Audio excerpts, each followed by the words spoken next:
समन्ता चक्रवालेषु अत्रा गच्छन्तु देवता सद्धम्मं मुनिराजस्य सुनन्तु सग्गमुखदं धम्मස්සවන කාලෝ අයං භදන්තා ධම්මස්සවන කාලෝ අයං භදන්තා ධම්මස්සවන කාලෝ අයං භදන්තා නමෝ තස්ස භගවතු අරහතෝ සම්මා සම්බුද්දස්ස නමෝ තස්ස භගවතු අරහතෝ සම්මා සම්බුද්දස්ස නමෝ තස්ස භගවතු අරහතෝ සම්මා සම්බුද්දස්ස ශ්‍රද්ධාවන්ත පින්වතුනි අද දවසේදී කැනඩාවේ කැල්ගරි නගරයේ ශ්‍රී ලංකා බුද්දිස්ට් සොසයිටි කැල්ගරි යන සංවිධානය විසින් පවත්වන ලබන නිකිණි පොහොය වැඩසටහනේ ඒ ධර්ම දේශනාවක් ඔබ ශ්‍රවණය කරන්නටයි සූදානම් වන්නේ. එයිපස්සිකෝ භාවනා මධ්‍යස්ථානයේ ගරු අනුශාසක මත්තුමගල චන්දානන්ද නායක ස්වාමීන් වහන්සේගේ උපදෙස් පරිදි බුදුරජාන් වහන්සේ නමක් ලෝකයට පහළ වී පෙන්වා වදාරන ඒ උතුම් සත්‍ය ධර්මයේ ඉගෙන ගැනීමටයි ඔබ සූදානම් වන්නේ. පින්වත්නි, මේ ලෝකයට බුදුරජාණන් වහන්සේ නමක් අවශ්‍ය වෙන්නේ මේ ලෝක සත්‍යය සංසාර ගමනක යෙදලා ඉන්න තැන ඉක්මවීමට ප්‍රතිපදාවක් පෙන්වන්න. මේ ලෝකේ බොහෝ අය නුවණ තියන අය විමුක්තිය හොයන්න යොමු වෙනවා. ඒ විමුක්තිය හොයන්න යොමු වෙන්නේ මේ සංසාරයේ තියෙන දුක තේරිලා ඒන් ඉක්මවන්නට. අපි දන්නවා ආලාරකාරාම, උද්දකරාම පුත්ත වගේ අයත් තවත් බොහෝ පිරිස් මහා බ්‍රහ්මජාල සූත්‍රයේදී මත් පැහැදිලි වෙනවා. ගොඩාක් පිරිස් ඉන්නවා විමුක්තියක් හොයනවා. හැබැයි විමුක්තියක් හොයන්නේ මේ දුකෙන් නිදහස් වෙන්න. නමුත් ලෝකෙන් ඊතරම් ප්‍රතිපදාවක් හම්බෙන්නේ නැහැ. බුදුරජාන් වහන්සේ නමකගේ ධර්මයකින් පමණයි ඒ ලෝකෙන් ඊතර වෙන ප්‍රතිපදාවක් හම්බ වෙන්නේ.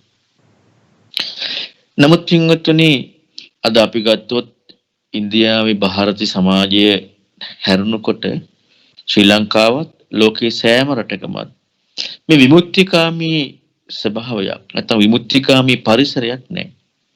නමුත් අතීතයේ අදටත් ඉන්දියාවේ ಭಾರತೀಯ සමාජයේ මධ්‍ය දේශයේ විමුක්තිකාමී පරිසරයක් තියෙනවා. එතකොට ඒ අය විමුක්තිය හොයන්න පෙළඹිලා තියෙනවා. පෙළඹෙනවා. ඒක සමාජයේ තුලින්ම උපදින ලක්ෂණයක්. ඒකයි මධ්‍ය දේශීය මිනිස්සු ඉපදෙන මිනිස්සු මහ පුණ්‍යවන්තයෝ වෙන්නේ. ඒක බුදුරණවහන්සේ දේශනා කළා තියෙනවා. දැන් අපිට පේන්නේ පුණ්‍යවන්ත අය උපදින්නේ භෞතිකත්වයේ දිනු හටවල වල කියලානේ. හැබැයි අපි හොඳට කල්පනා කරලා බැලුවොත් භෞතිකත්වයට වඩා ආධ්‍යාත්මිකත්වයේ දියුණු මිනිස්සුනේ වඩාත්ම වැදගත් වෙන්නේ. වඩාත්ම ශ්‍රේෂ්ඨ වන්නේ. ඉතින් මේ ආධ්‍යාත්මයේ දියුණු කිරීම සඳහා උපදින පරිසරය තමයි මධ්‍ය දේශය. එතකොට ඒ මිනිස්සුන්ගේ ඒ විමුක්තිකාමී චින්තනයක් තියෙනවා. ඒ විමුක්තිකාමී චින්තනයක් ඇති මිනිස්සුන්ට තමයි බුදුරජාණන් වහන්සේ පහළ වෙලා විමුක්තියක් පෙන්වා දෙන්නේ. අර හොයපු විමුක්ති ක්‍රම වැරදි, ඊට එහා දෙයක් තියෙනවා. ඒක තමයි ලෝකෝත්තර ප්‍රතිපදාව. දැන් ශ්‍රී ලංකාව නැත්නම් අනිකුත් විමුක්තිකාමී සමාජයක් නැති රටවල් බුදුරජාණන් වහන්සේගේ ධර්මය අහලා විමුක්තියක් හොයන්න පෙළඹෙනකොට ඒ සියලු දෙනාට හිතෙන්නේ විමුක්තිය හොයන්නේ බුදුරජාණන් වහන්සේගේ ධර්මයෙන් විතරයි කියලා. එතකොට යම් කිසි විදිහකින් ආධ්‍යාත්මික සැනසීමක් ලැබෙනකොට ඒ සියලු දෙනා හිතනවා මේක තමයි බුදුරජාණන් වහන්සේගේ ධර්මය කියලා. නමුත් ඒ හම්බ වුණේ බුදුරජාණන් වහන්සේගේ ධර්මය නෙවෙයි. සමාජයේ තුල යම් කිසි කෙනෙකුට විමුක්තියක් හොයන්න අදහසක් ඇති වුනහම ඒ හොයාගෙන යන ප්‍රතිපදාවේදී ඔහු තුල ඇති වෙන ස්වභාවය. ඒ ගතිය බුදුරජාණන් වහන්සේ නමක් ලෝකේ පහළ වෙන්නේ නැතුවත් ಭಾರತೀಯ සමාජය තුල තියෙනවා. ඒක අපි තුල ඇති වුණාම අපි හිතනවා මෙයයි බුදුරණවහන්සේගේ ධර්මය කියලා. මොකද ඒකට හේතුව අපට මේ විමුක්තිකාමී චින්තනය ඇති වුණේ බුදුරණවහන්සේගේ ධර්මය ඇසීමෙන්. හැබැයි අපි තුල ඇතිවෙච්ච විමුක්තිකාමී චින්තනය තුලින් අපි මේක තමයි සැබෑම බුදුරණවහන්සේගේ ධර්මය කියලා රැවටෙන එක තමයි අද ලෝකේ ගොඩාක් තියෙන ප්‍රශ්නේ. බ්‍රහ්මජාල සූත්‍රයේ ඒ වගේම සීහනාද සූත්‍රයෙන් බැලුවාම මේ වගේ තියෙනවා. දැන් අපි මේ කතා කරන සෑම දෙයක්ම බුදුරණවහන්සේගේ ධර්මයෙන් තොරව අන්‍ය පරිබ්‍රාජක කතා කරලා තියෙනවා. මොකද මේ පාලි භාෂාව, මාගධි භාෂාව කියන්නේ බුදුරණවහන්සේ ලෝකයට මවපු භාෂාවක් නෙමෙයි. ඒ පාලි භාෂාව, මාගධි භාෂාව කියන්නේ සමාජීය විවහාර වෙච්ච භාෂාවක්. ඒ වගේ මේකට තිබුණා තාත්වික වූ අර්ථයක්, සත්‍ය වූ අර්ථයක්. ඒ වගේ තමයි බුදුරණවහන්සේ ධර්මයේ දේශනා කරේ. එතකොට මෙන්න මේ ධර්මය දේශනා කරලා දුන්න කරුණු ඒ විදිහටම තවත් ක්‍රමවලට අර්ථය වෙනස් වෙලා හැබැයි ඒ වචنين කතා කරපු ගතිය තිබුණා. බොජ්ජංග කතා කරලා තියෙනවා. ප්‍රඥා දුර්වල කරන නීවරණ කතා කරලා තියෙනවා. අග්ගි සූත්‍රයෙන් පැහැදිලි කරනවා. එතකොට බොජ්ජංග ධර්මයන් අපිත් වඩනවා කියනවා. අන්නේ තීර්ථකයෝ. ඉතින් මේවා කියන්නේ බොරුට නෙමෙයි ඇත්තටම. ඇත්තටම කියන අපි ප්‍රඥා නීවරණ දුරු කරනවා, ප්‍රඥාව දුර්වල කරන ප්‍රඥා නීවරණ. ඒ කියන්නේ ඇත්තටමයි බොරුට නෙමෙයි. ඊළඟට සත සතිපට්ඨාන වඩනවා කියනවා. ඒත් අන්‍යයි. ඒත් කියන ඇත්තටම. ඊළඟට බ්‍රහ්මජාල සූත්‍රය සඳහන් වෙනවා පළවෙනි ධ්‍යානය, දෙවෙනි ධ්‍යානය, තුන්වෙනි ධ්‍යානය, හතරවෙනි ධ්‍යානය ලැබනවා මේ ජීවිතේ නිවන් දකින්න. ඒත් බුදුරණවහන්සේ ධර්මයෙන් තොරව එතනක් තියෙන්නේ දෘෂ්ටි. මෙන්න මේ විදිහට පිංගුතුනේ අපි මේ නොසිතන විදිහට අපි අර බුදුරණවහන්සේ ධර්මය ඇහෙනකොට ඒ වචන ටික තුලින් අපි ගොඩක් වෙලාවට ඒ සමාජීය වචන ටිකෙන් අපි ධර්මය කියලා ගන්නවා. ඒ තුලින් බුදුරණවහන්සේටම ආවේනික විග්‍රහයට යන්නේ නෑ. අපි අර ටික ඔක්කොම ඇහෙනකොට හිතනවා හරි මේක තමයි ධර්මය. හැබැයි බලාගෙන ගියාම අපි වචනයට දුන්න අර්ථයෙන් අපට හම්බෙලා තියෙන්නේ ඕනම කෙනෙකුට, මිනිස්සෙකුට විමුක්තියක් හොයන්න යමු වෙන මිනිස්සෙකුට වටහා ගන්න පුළුවන් දේ. ඔය පදනම තුල හිටපු අයටයි බුදුරජාණන් වහන්සේ ධර්ම දේශනා කළේ. එහෙනම් මේ බුදුරජාණන් වහන්සේගේ ධර්මයේ කොහොම එකක්ද කියලා හොයන්න අපට කොච්චරනම් අවධානයක් ඕනද? මෙන්න මේක තමයි මේ ධර්මයේ තියෙන මූලාරම්භය. ඒකට තමයි පින්වතුනි කියන්නේ යෝනිසෝ මනසිකාරය කියලා. ඔන්න ඔය යෝනිසෝ මනසිකාරය උපදින්නට ඒ ධර්මය ඇහෙනකොට අපට තියෙනට ඕන පින්වතුනි ලොකු හැකියාවක් නැත්තම් කරන්න බෑ. අපි හැම වෙලෙම කරන දේ තමයි අපේ ජීවිතේට අපට ගැළපෙන, අපට වැඩෙන, අපට හිතෙන දේවල් කරනවා. අපි අර කියලා දුන්න දේ තුල තියෙන කාරණාවට අනුගත වෙන්නේ නැහැ. ඔකයි තියෙන ප්‍රශ්නේ. ඒ නිසා තමයි පින්වතුනි තථාගත ධර්ම තුලින් සැනසෙන්න අද ගොඩක් බැරිලා තියෙන්නේ. තථාගත ධර්ම තුලින් සැනසෙන්න මිසක් ලෝකයේ අන්නයත් හොයාගන්න ආධ්‍යාත්මික දියුණු තුලින් සැනසීම නෙමෙයි. ඒක තියෙන ලෝකයේ ඇති අයට. ලෝකයේ තුල ඕනම කෙනෙකුට හොයාගන්න පුළුවන් ක්‍රමයක් එක්ක. බුදුරණවහන්සේ පෙන්නපු ආරියෂ්ඨාංගික මාර්ගය තුල පළවෙනිම දේ තමයි සම්මාදිට්ඨිය. සම්මාදිට්ඨිය ඇති කර ගැනීමෙන් තමයි නිවන් මඟ දියුණු කරගන්න පුළුවන්. ඒ සම්මාදිට්ඨියට තව වචනයක් කියනවා ලෝකෝත්තර සම්මාදිට්ඨිය කියලා. සම්මාදිට්ඨිය කියන්නේ දකින්න කෝණේ නිර්වද්‍ය භාවය. මොන විදිහට දකින්න කෝණේ නිර්වද්‍ය භාවයද? ඊතර වෙන විදිහට ලෝකයෙන් ඊතර වෙන විදිහට. එතකොට ලෝකයේ ඊතර වෙන විදිහට දකින්න නිර්වද්‍ය භාවය තමයි ලෝකෝත්තර සම්මාදිට්ඨිය. එහෙම නැතුව ලෝකේ තියෙන දේ දකින්න කෝණේ මේකට කියන ලෞකික සම්මාදිට්ඨිය කියලා. ලෝකේ තියෙන දේ ඒ විදිහටම දකින්න කෝණය ඒ නිර්වද්‍යතාවයට කියනවා ලෞකික සම්මාදිට්ඨිය. ලෝකෙන් ඈතර වන විදිහට දකින්න නිර්වද්‍යතාවයට කියනවා ලෝකෝත්තර සම්මාදිට්ඨිය. ලෝකයේ තුල තියෙන සම්මාදිට්ඨිය, ලෞකික සම්මාදිට්ඨිය බුදුරජාන් වහන්සේ ලෝකේ පහළවත් නැතත් නුවණ තියෙන අයට වැටහෙන දෙයක්. ඒ අය තමයි විමුක්තිය හොයන්නේ. හැබැයි ලෝකයේ තුල තියෙන සත්‍යයක් හොයාගෙන යද්දි තමයි ඒ අයට හිතෙන්නේ අපි නිවන් දැක්ක කියලා. අපි මේ බුදුරන් වහන්සේ පෙන්නපු මේ සියලු වචන තුලෙහි පැහැදිලි කරලා පෙන්නපු අර්ථයට යමු වෙන්නේ නැහැ. ඔකයි තියෙන ප්‍රශ්නේ. ඉතින් අපි මේ සම්මාදිට්ඨිය ඇති කරගන්නට ලෝකෝත්තර සම්මාදිට්ඨිය කියන්නේ ලෝකයෙන් ඊතරවන නිර්වද්‍ය දැකීම. දැකීම කියනට ඇහැට නෙමෙයි. අනේක පඤ්ඤා චක්කුසය. අපි මේ භාෂාව තුල පෙන්නපු අර්ථය දැන් අපි දන්නවනේ ඕනෑම දෙයක් sannivedana වෙන්නේ භාෂාවකින්. ඒ භාෂාව දැන් මේ භාෂාව ඊතරවන ප්‍රතිපදාවක් ඉස්මතු කරන එක. ඊ타මත්ම ගැඹුරු ප්‍රතිපදාවක් ඉස්මතු කරන එක. සාමාන්‍යයෙන් මම ඔබට උදාහරණයක් කියන්නම්. මම නිතරේ කාරණාව කියනවා. අපි හිතමු මේ අපේ භාෂාව තුලින් අපි යමක් ගත්තාම නඩුකාරයෙක් තීන්දුවක් දෙනවා යම් කිසි කෙනෙක් සමන් කියලා කෙනෙක් මේ කරුණ වල නිදහස් ඒ නිසා ඔහුව මරන්න එපා නිදහස් කරන්න කියලා. නඩුකාරයයි දුන්න තීන්දුව, එතන නඩුකාරය දෙන තීන්දුව මරන්න එපා නිදහස් කරන්න. ඒ දුන්න තීන්දුව කොලයක ලියලා අලුගෝසුවට අරයි යනවා. සමන් මරන්න එපා නිදහස් කරන්න කියලා. හැබැයි අමතක වෙලා මේකේ එපා කියන තැනට නෙමෙයි කමා වැටෙන්නේ මරන්න කියන තැනටයි කමා වැටෙන්නේ. එතකොට මොකද වෙන්නේ? සමන් මරන්න එපා නිදහස් කරන්න. නඩුකාරය දුන්න තීන්දුව සමන් මරන්න එපා නිදහස් කරන්න. නමුත් යන්නේ මොකද්ද? සමන් මරන්න එපා නිදහස් කරන්න. මේ ලෝකයේ තියෙන දෙයක්. එතකොට මේ කමාවකින් මෙච්චර අර්ථයක් වෙනස් වුණා. අනිත් පැත්තට වෙනස් වුණා. මේ ලෝකෝත්තර ප්‍රතිපදාවක් නැත්තම් ලෝකයෙන් ඉක්ම වෙන දර්ශනයක්. ලෝකයෙන් ඉක්ම වෙන නිවැරදි දැක්මක් ඇති වෙන්න කොච්චර ඒ පෙන්නපු කාරණාවේ නිර්වද්‍යතාවය වැදගත් වෙනවද? අපි අද ගොඩක් ඕක හිතන්නේ නැති නිසා තමයි අපි ගොඩක් වෙලාවට ලබන එක එක දේවල් තමා ලබන එක එක දේවල් වලින් සතුටු වෙනවා. හැබැයි බුදුරයන් වහන්සේ පෙන්වා වදාළ ධහමට යන්නේ. එහෙනම් මේ ලෝකෝත්තර සම්මාදිට්ඨියට ප්‍රත්‍ය දෙකක් තියෙනවා. ප්‍රත්‍ය දෙක තමයි එකක් සද්ධර්ම ශ්‍රවණේ බාහිරින් ඇහෙන්නේ අනික ආධ්‍යාත්මික යෝනිසෝ මනසිකාරය. ඔය දෙක තමයි ප්‍රත්‍ය. මොකටද? ලෝකයෙන් ඈතර වෙන නිර්වද්‍ය දැකීමට. ඔය දෙකයි ප්‍රත්‍ය. ඔන්න ඔය දෙක ඇති වෙන්නට ඕනේ. මම ඔබට අද පැහැදිලි කරන්න යන්නේ බාහිරින් ඇහෙන සද්ධර්ම ශ්‍රවණය ධාතු වශයෙන් විග්‍රහයක්. ආධ්‍යාත්මයේ ඒ යෝනිසෝ මනසිකාරය කොහොමද සිද්ධ වෙන්නට ඕනද කියලා.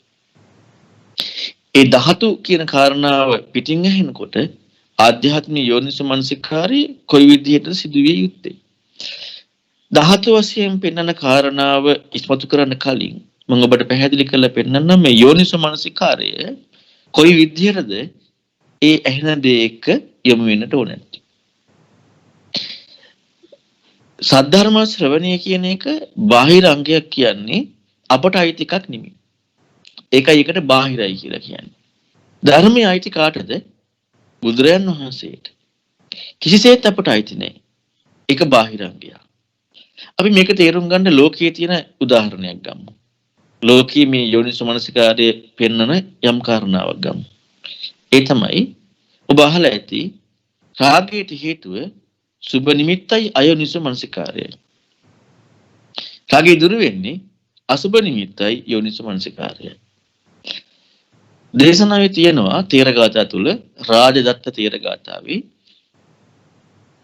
කුණු වෙන මලකුණක් දැකපු රාජදත්ත ස්වාමීන් වහන්සේ කුණු වෙලා පණුව ගහන මලකුණක් දැක්කට පස්සේ ඒ මලකුණ දැකීමෙන් ඒ ස්වාමීන් වහන්සේට රාගය ඇති වුණා.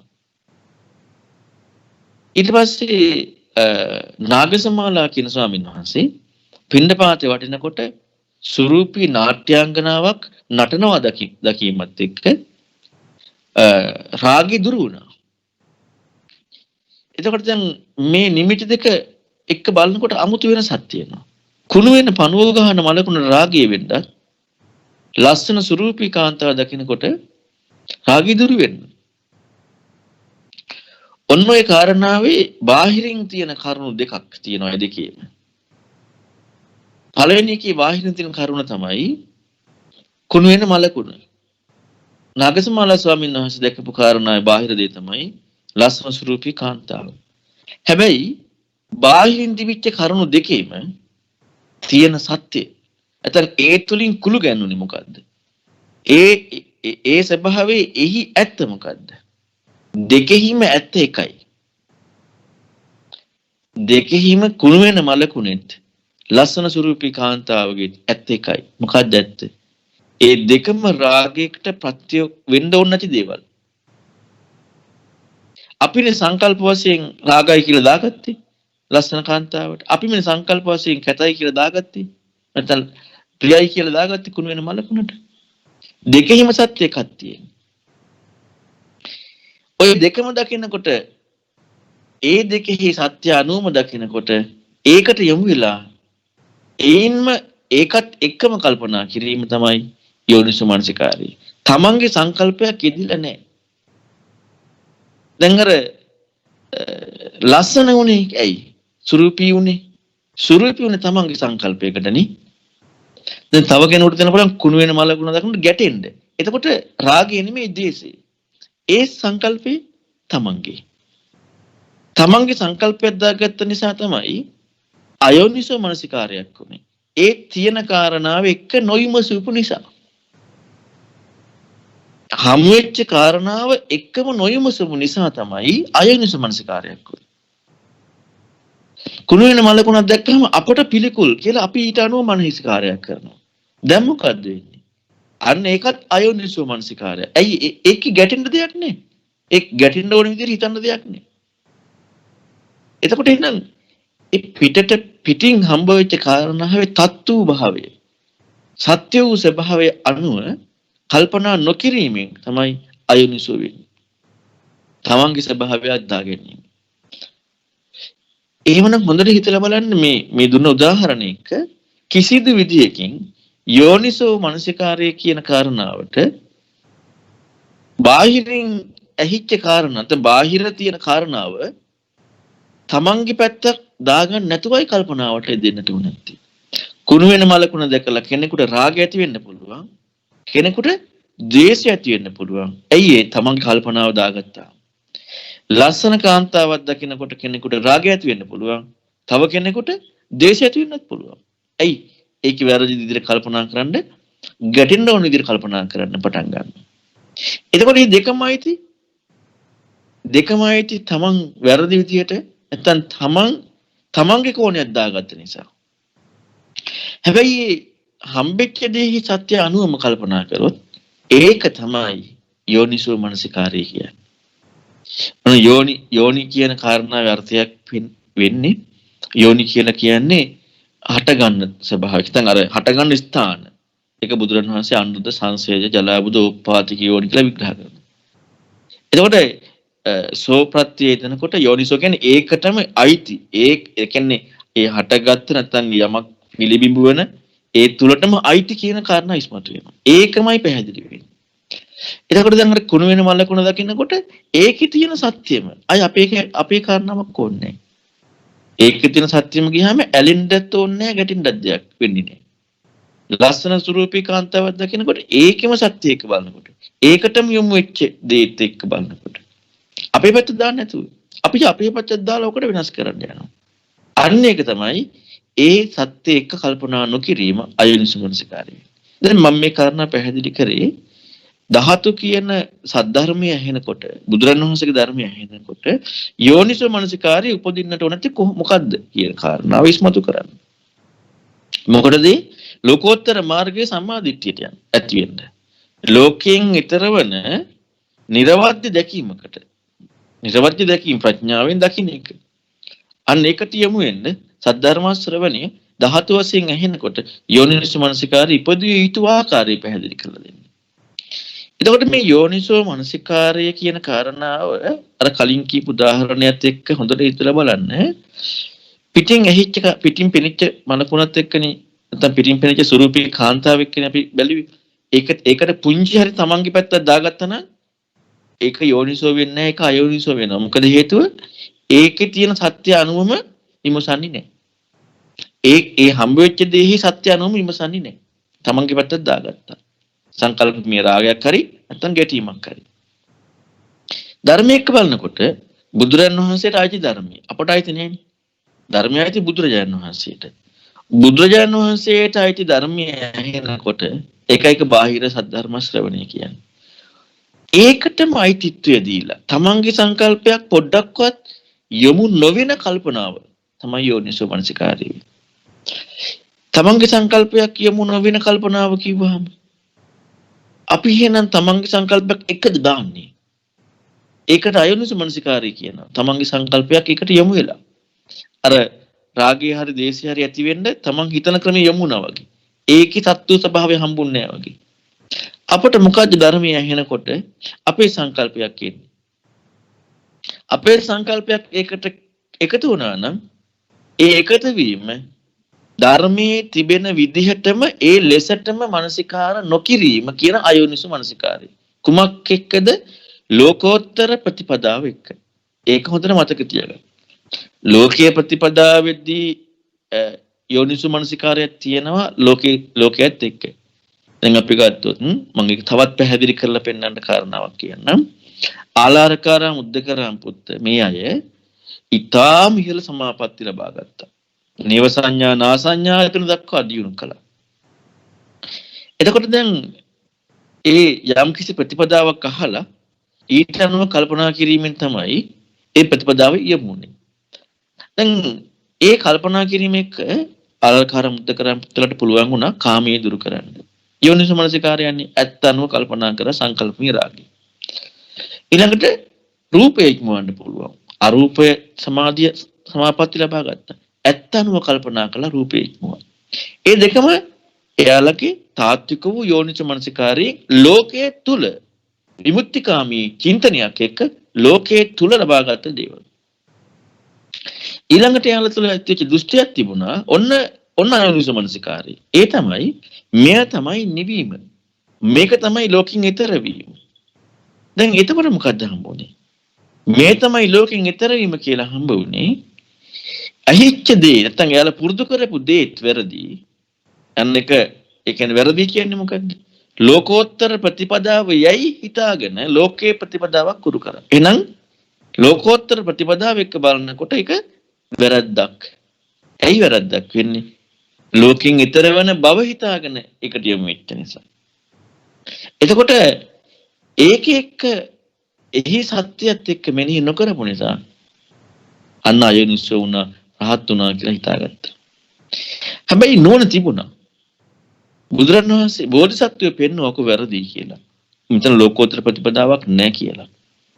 එතනින් එයාලට පුළුවන්කම ලැබුණා අර අයෝනිසෝ වශයෙන් නැත්තම් කර ප්‍රතිපදාව වැරදි වූ ප්‍රතිපදාවක් නැත්නම් ඊතර නිවන් දකින්නවා කියලා හිතාගෙන කරන ප්‍රතිපදාව ඒක නැහැ කියලා වටහාගෙන ලෝකේ මට්ටමින් ආලාරකාර මුද්දකරම් පුටි දෙන්න අදාළ අරූප සමාජෙත් එක්ක යෝනිසෝ මනසිකාරයකින් ඒ ප්‍රතිපදාව හිටියා. හැබැයි ලෝකෝත්තර ප්‍රතිපදාවට අවශ්‍ය ශ්‍රවණිය ඇහුනේ නැහැ.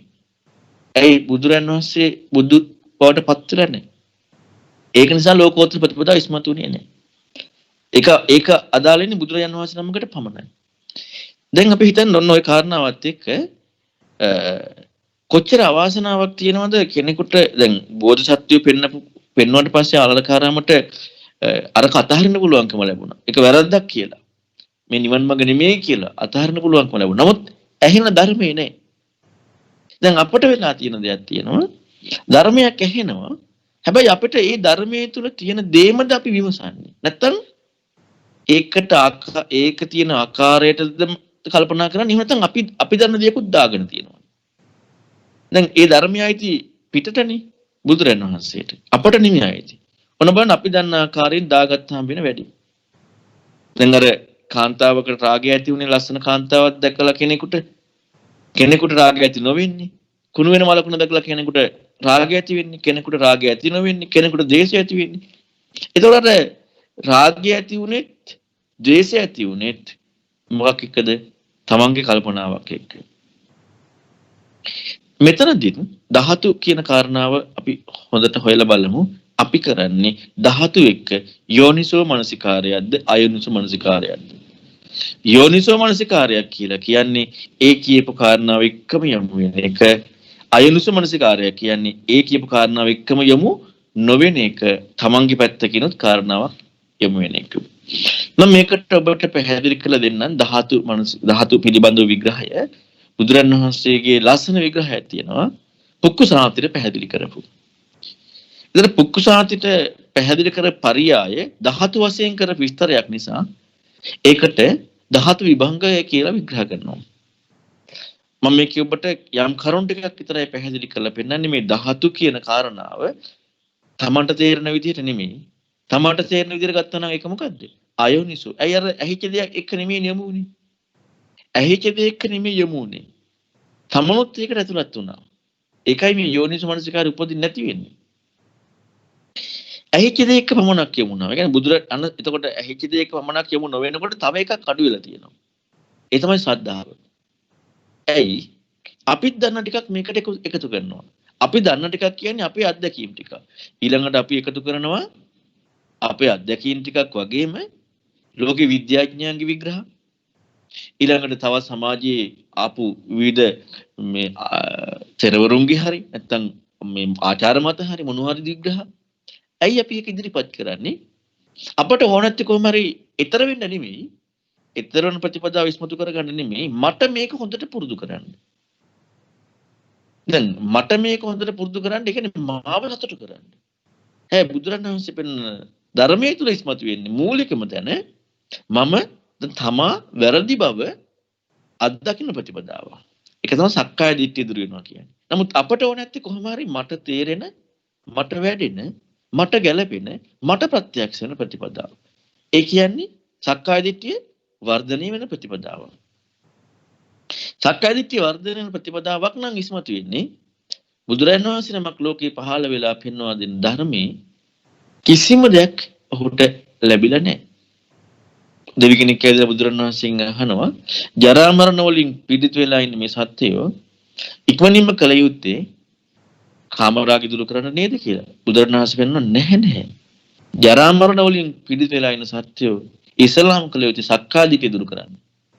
එහෙනම් බලන්න බුදුරජාණන් වහන්සේ පෙන්නපු ප්‍රතිපදාවේදී අපට හම්බ වෙන්නේ අපි කරන දේදී අපට තේරෙන ධර්මයේදී අපට ගැළපෙන ධර්මයේදී අපට වැටහෙන ධර්මයේදී අපට වැඩෙන ධර්මයේදී අපි අත්දකින ධර්මයේදී කාමරාගය දුරු වෙන එකද සක්කාය දිට්ඨිය දුරු වෙන එකද කියලා. කාමරාගය දුරු වෙන එක නම් වෙන්නේ තාම බුදුරජාණන් වහන්සේ පෙන්න ප්‍රතිපදාව අහලකටවත් ඇවිදින්න නැහැ. කාමරාගය දුරු වෙනවා සක්කාය දිට්ඨිය වැඩෙනවා. බුදුරජාණන් වහන්සේගේ ධර්මය අහලකටවත් ඇවිදින්න නැහැ. හැබැයි සක්කාය දිට්ඨිය දුරු වෙන ප්‍රතිපදාවක් හම්බ වෙනවනම් අන්න බුදුරජාණන් වහන්සේගේ ධර්මය. සක්කාය දිට්ඨිය දුරු වෙන ප්‍රතිපදාවක් වෙන්නේ තමා වැරදි බව හම්බෙන්නේ එක. දැන් අපට ඕන නැති තමා හරි බව. දැන් ඔන්න අපි ගන්නවා මෙතන තියෙන්නේ මේ වගේ ටිකක් නේ කියලා අපි විද්‍යාඥයන්ගේ තියෙන කරුණු නැත්නම් තව අතීතයාව මතවාද එක්ක අපි තමන් හරි කියලා හිතන්නේ නේ තමන්ගේ අත්දැකීම හරි බව තමන්ට හිතෙනවා. ඒ කියන්නේම සක්කාය දිට්ඨිය.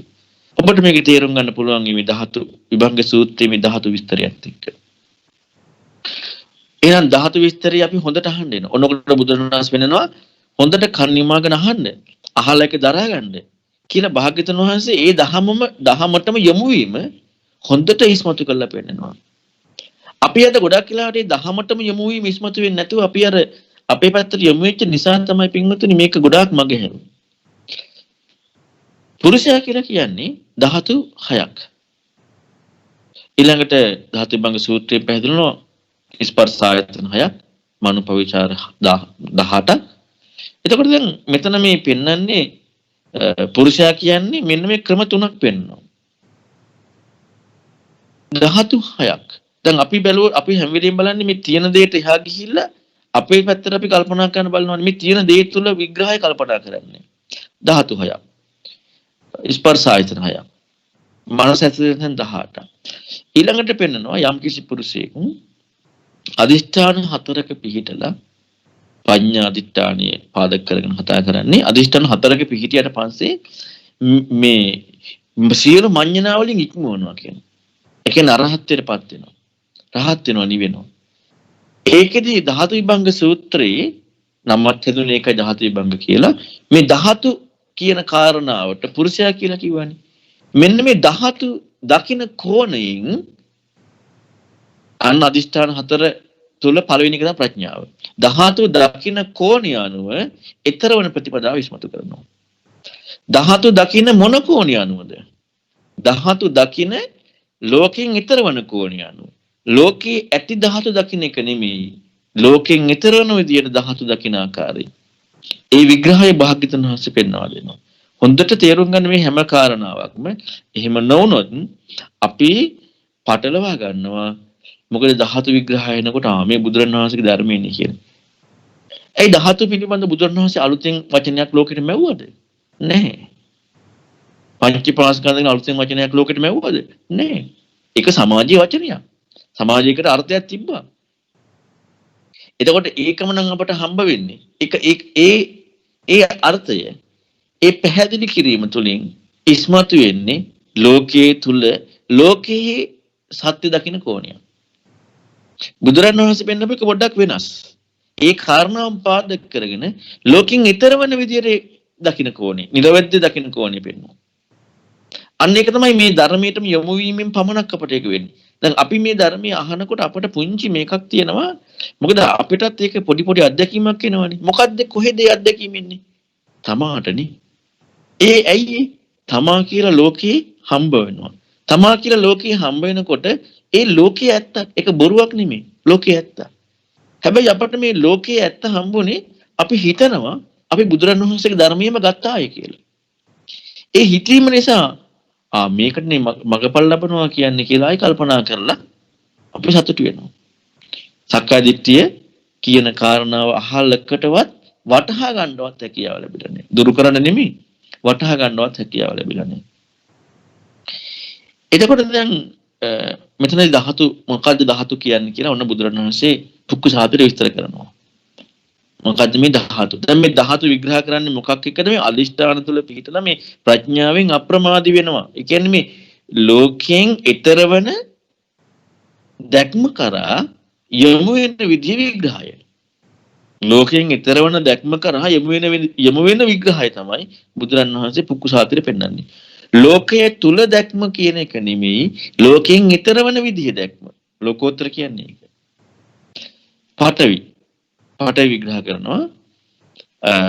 පඨවි තියෙනවා අජත්තං බාහිර. ආධ්‍යාත්මික තියෙනවා බාහිර තියෙනවා. දැන් ඔන්න මුලින් කියපු අවවාදයේ මුලින් කියපු කාරණාව හිතන්න. මෙතනදී අපි කල්පනා කළ යුත්තේ මොකද්ද? යෝනිසමනසිකාරي උපදින්නට නම් අපට තියෙන දේ විදිහමයි. අපේ පැත්තට මොකක් හරි අපි කෑල්ලක් දාගත්තා නම් අපේ සිතුවිල්ලක් එක්ක ඒක කියපු දේ අනුව මෙනෙහි නොකිරීමක්. අයෝනිසෝ. එතකොට දැන් ආධ්‍යාත්මික පඨවි බාහිර පඨවි ඔනොච්චරක් ඔය ටික කිව්වා භාග්‍යවතුන් වහන්සේ. ආධ්‍යාත්මික පඨවි කියලා එකක් තියෙනවා බාහිර පඨවි කියලා එකක් තියෙනවා. ඔන්න ධාතු. පඨවි කියන්නේ තද ගතිය කියන එක. තද ගතිය. එතකොට ආධ්‍යාත්මික පඨවි බාහිර පඨවි.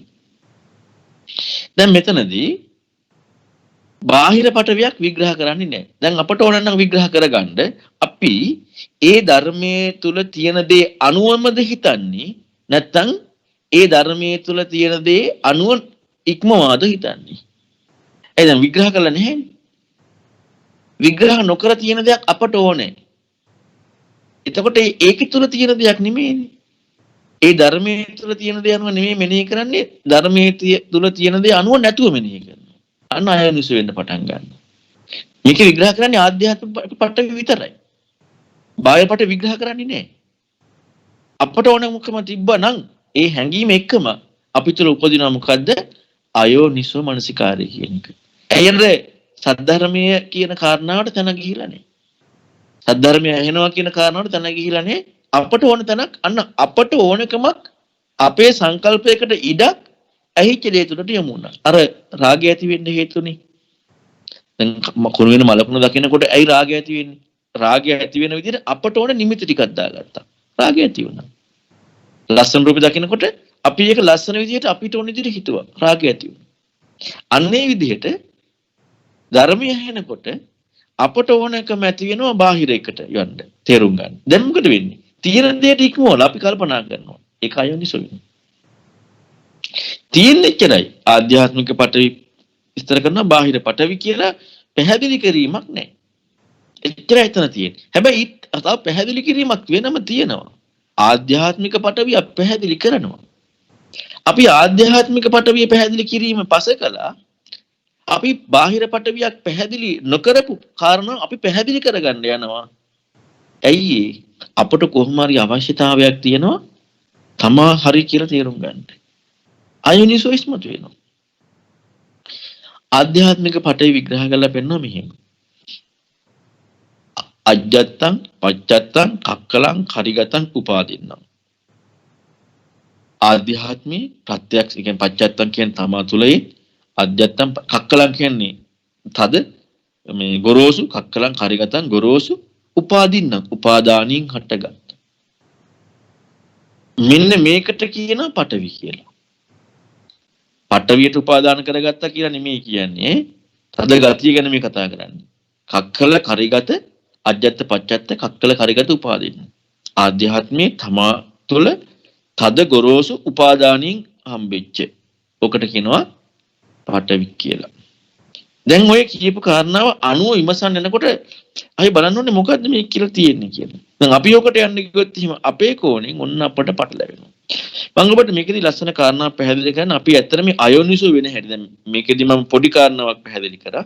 තවත් මම ඔබට කියවනේ මේක අපි තේරුම් ගන්න එක්ක විද්‍යාඥයන්ගේ නැත්නම් තවත් අයගේ දේවල් ගන්නවා කියලා. දැන් විද්‍යාඥයෝ බුදුරණවහන්සේගේ ධර්මය අහන්න නැතුවනේ හොයාගත්තේ කීක දේවල්.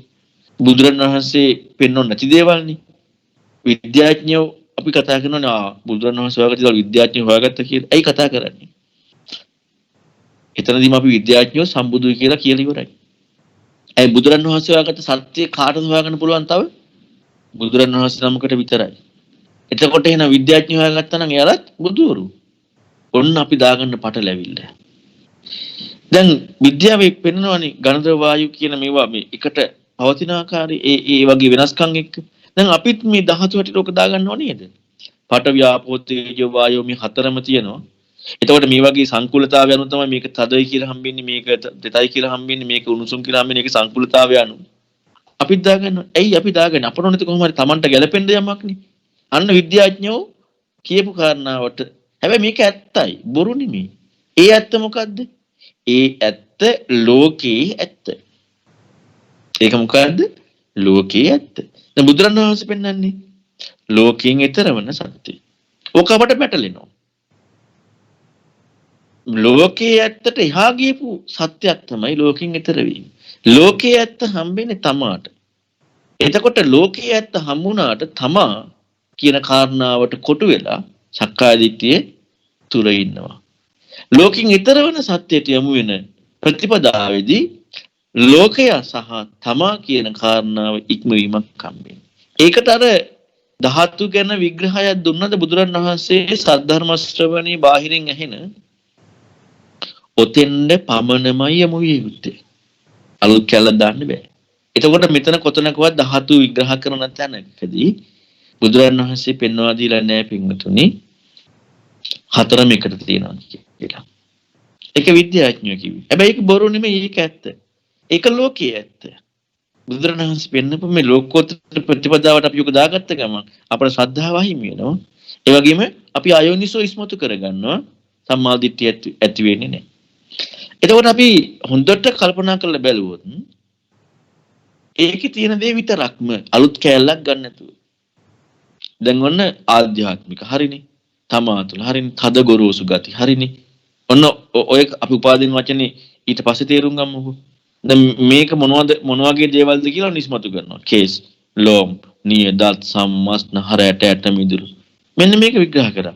මේ පැහැදිලි කරේ මොකද්ද? කේස් ගැනද? කේස් කියන එකට නෙමෙයි පටවි කිව්වේ. තද ගතිය හම්බවීම කේස් කියන එක. අපි කේස් වලට පටවි කියලා දාගන්නවනේ. කේස් කියලා හම්බ වුණේ ගතියක්. තද ගතියක්. ඔන්න ඔකට පටවි කිව්වා. ලොම් කියලා හම්බුනේ තද ගතියක්. ඔකට පටවි කිව්වා. අපි ලොම් වලට පටවි දානවා. සියතිදන් කියලා විග්‍රහ කරන්නේ. පටවි කියන එක විග්‍රහ කරලා පෙන්නවා අජ්ජත්තං කක්කලං කරිගතං උපාදින්න. ඔකට කියනවා පටවි කියලා. ආධ්‍යාත්මික පටවි කියලා. සියතිදන් කියලා විග්‍රහ කරනවා. කොයි වගේද කියලා කේස් ලොම් නියදා සම්මස්නහර ඇට ඇට මින්. අන්න ඒ වගේ හම්බෙන්නේ මොනවද? ඒකත් එක්ක හම්බෙනවා ගතිය, තද ගතිය. අන්න තද ගතිය ඉස්මතු වීම ප්‍රකට කළා. එතකොට දැන් මේකට කියන ආධ්‍යාත්මික තද ගතියයි කියලා. හරි දැන් අපට ආධ්‍යාත්මික තද ගතිය කියන එක හම්බුණා. දැන් හැබැයි අපට මේක නෙමෙයි. දැන් අපි දාන්න යන්නේ මේ කේස් පටවි කියලා අපි දාන්න යන්නේ අර උපාදින්න කියන කාරණාව අහක දාපු නිසා බුදුරණවහන්සේ පෙන්නපු උපාදින්න කියන කාරණාව අහක දැම්මා. ඒ ගැන හිතුවේ නැහැ. එතකොට ඒ අහපු ධර්මයේ අනුවම කල්පනා කරන්න නොගියීම තමයි හේතු වුනේ. හැබැයි අපිට ගැළපීමක් හම්බුණා. සසලීමක් හම්බුණා. ලෝකයේ ඇත්තක් හම්බුණා. ඒක ලෝකයට සාපේක්ෂව යෝනිසෝ මනසිකාරය. හැබැයි නිවන් දකින්නේ නැහැ. බුදුරණවහන්සේ පෙන්නපු ධර්මයත් එක්ක බලනකොට ඊතරවන ප්‍රතිපදාවේදී බුදුරණවහන්සේ පෙන්නපු ඊතරවන ප්‍රතිපදාවේදී ඒක මොකද? අයෝනිසෝ මනසිකාරය. අන්න මෙනෙහි නොකල යුත්තක් මෙනෙහි කරනවා. මොකක් එක්කද? තථාගත දහම එක්ක.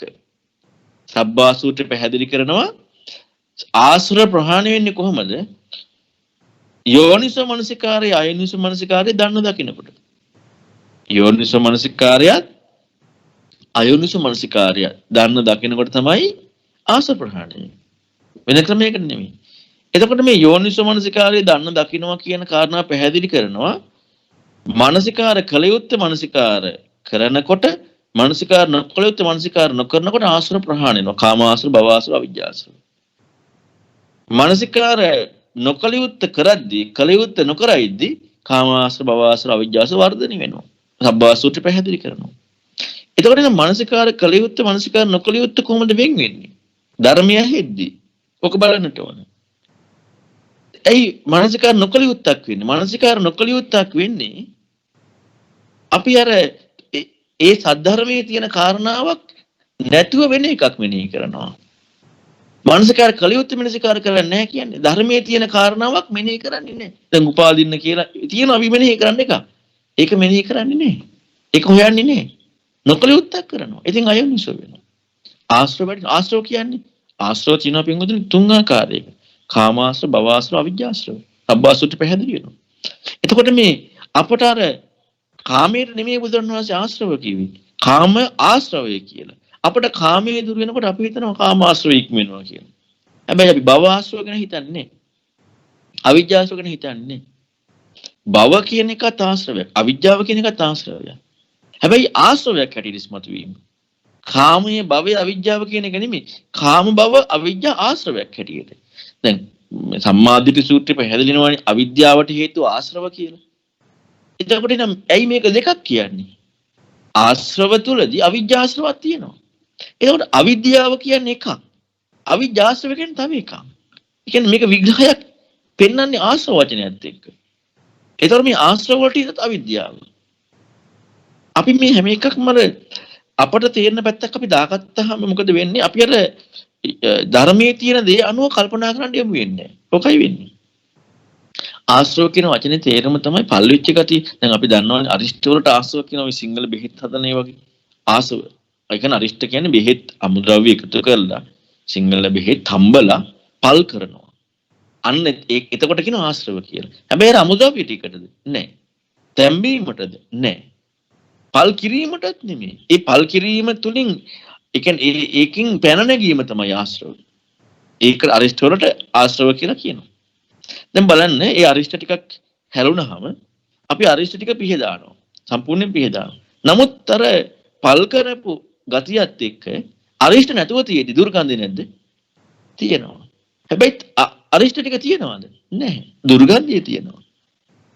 හැබැයි අපි හිතමු අමුද්‍රව්‍ය ටිකක් ඒ අරිෂ්ඨ හදන්න ගත්ත අමුද්‍රව්‍ය ටික තඹපු ටික ඒ ටික දාලා අපි දැම්මා කියලා. අන්න එතකොට දුර්ගන්ධය නෑ. අන්න අනක තමයි ආසව ක්‍රියාකාරීත්වය. අමුද්‍රව්‍ය ටිකට නෙමෙයි කියන්නේ.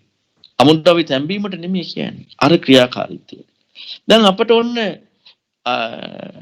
මානසිකාර කරනකොට අපට මොනවද පවතිනවා පේන්නේ. හැබැයි පවතිනවා පැවැත්ම කියන්නේ භවතණ්ණාව කියන්නේ පැවැත්මනේ. පැවැත්ම පේන්නේ. හැබැයි භව ආශ්‍රව වැඩිලා. ආශ්‍රව කියන්නේ ප්‍රකට වෙනවා කියන එක නෙමෙයි. අවිද්‍යාව වැටහෙන බවමයි හම්බෙන්නේ. ඒ කියන්නේ Tamanට ප්‍රත්‍යක්ෂයෙන් හම්බ වෙන්නේ නුවණක් කියලා. හැබැයි ඒ නුවණක් කියන හම්බෙන්නේ ඇයි? Tamanගේ තියෙන ගෝචරත්වය එක්ක. ඒකට ආශ්‍රව ක්‍රියාකාරීත්වය වර්ධනය වෙලා. අවිජ්ජාශ්‍රව. අර අමුද්‍රව්‍ය වලට නෙමෙයිනේ අරිෂ්ඨ කියලා කිව්වේ. ඒ අමුද්‍රව්‍ය වලින් ඒව තම්බල පල්ුණාට පස්සේ මෙන්න මේ වගේ ආශ්‍රව ක්‍රියාකාරීත්වය අපට ප්‍රකට වෙන්නේ නැහැ. හැබැයි අපතුල වර්ධනය වෙලා. කල්යාණ මිත්‍රයන් උපකාර කරගෙන සැබෑ කල්යාණ මිත්‍රයෙක්ගෙන් ප්‍රශ්න කරනකොට තමයි තේරෙන්නේ මේ ආශ්‍රෝණි වර්ධනය වෙන්නේ කියලා. එතකන් Tamanට පේන්නේ ආශ්‍රව ප්‍රකට වෙන්නේ නැහැ. එතකොට එහෙනම් මේ මානසිකාර නොකලියුත්තේ මානසිකාර කිරීමේ මානසිකාර කලියුත්තේ මානසිකාර නොකිරීමේ මේ ආශ්‍රව වර්ධනය වෙන්නේ. වෙන දෙයක් නිසා නෙමෙයි. දැන් අපි උපාදින්න කියන කාරණාව තුළ විග්‍රහ කරපු කාරණාව ඕන මානසිකාර කරන්නේ නැහැ. එතකොට මානසිකාර කලියුත්තක් මානසිකාර නොකරද්දී මොකද වෙන්නේ? ආශ්‍රව වර්ධනය වෙනවා. මේ ධර්මයේ ඇහෙද්දී දැන් කුමක් දන්නකොට දකිනකොට දැන් ආශ්‍රවශය වෙන්නේ. ඒතකොට ආශ්‍රවශය වෙන ආකාරයේ පිළිබඳව නොනක් එක යන ප්‍රතිපදාවකදී මේ කතා කරලා පෙන්නන්නේ.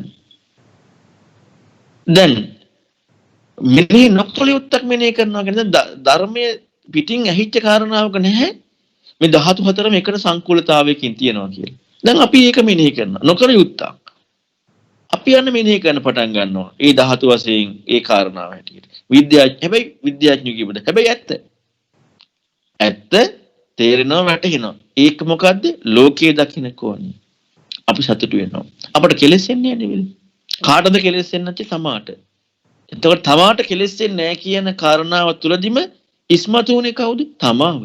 ඒ කියන්නේ තමාගේ සත්‍යතාවයේ නිර්වද්‍යතාවය ඉස්මතු වුණා. ඒ කියන්නේ සක්කාය දිට්ඨිය. සක්කාය දිට්ඨිය වර්ධනය වෙනවා. බුදුරන් වහන්සේ පෙන්නපු මූලිකම ප්‍රහාණය කරන්න ඕන කාරණා වර්ධනය වෙනවා.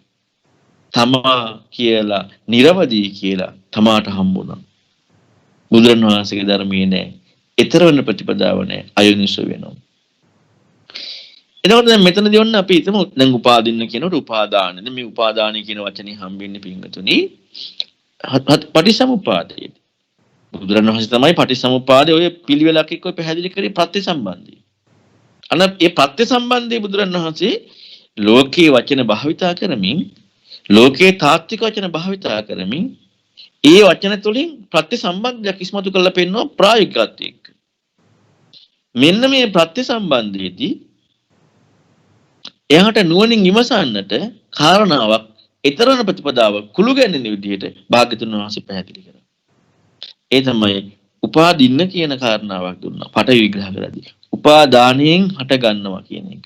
උපාදාන කරගන්නවා කියන එකනේ උපාදානයෙන් හට. ඒ කියන්නේ බැඳීමකින් හටගත්තා. උපාදානයෙන් හටගත්තා.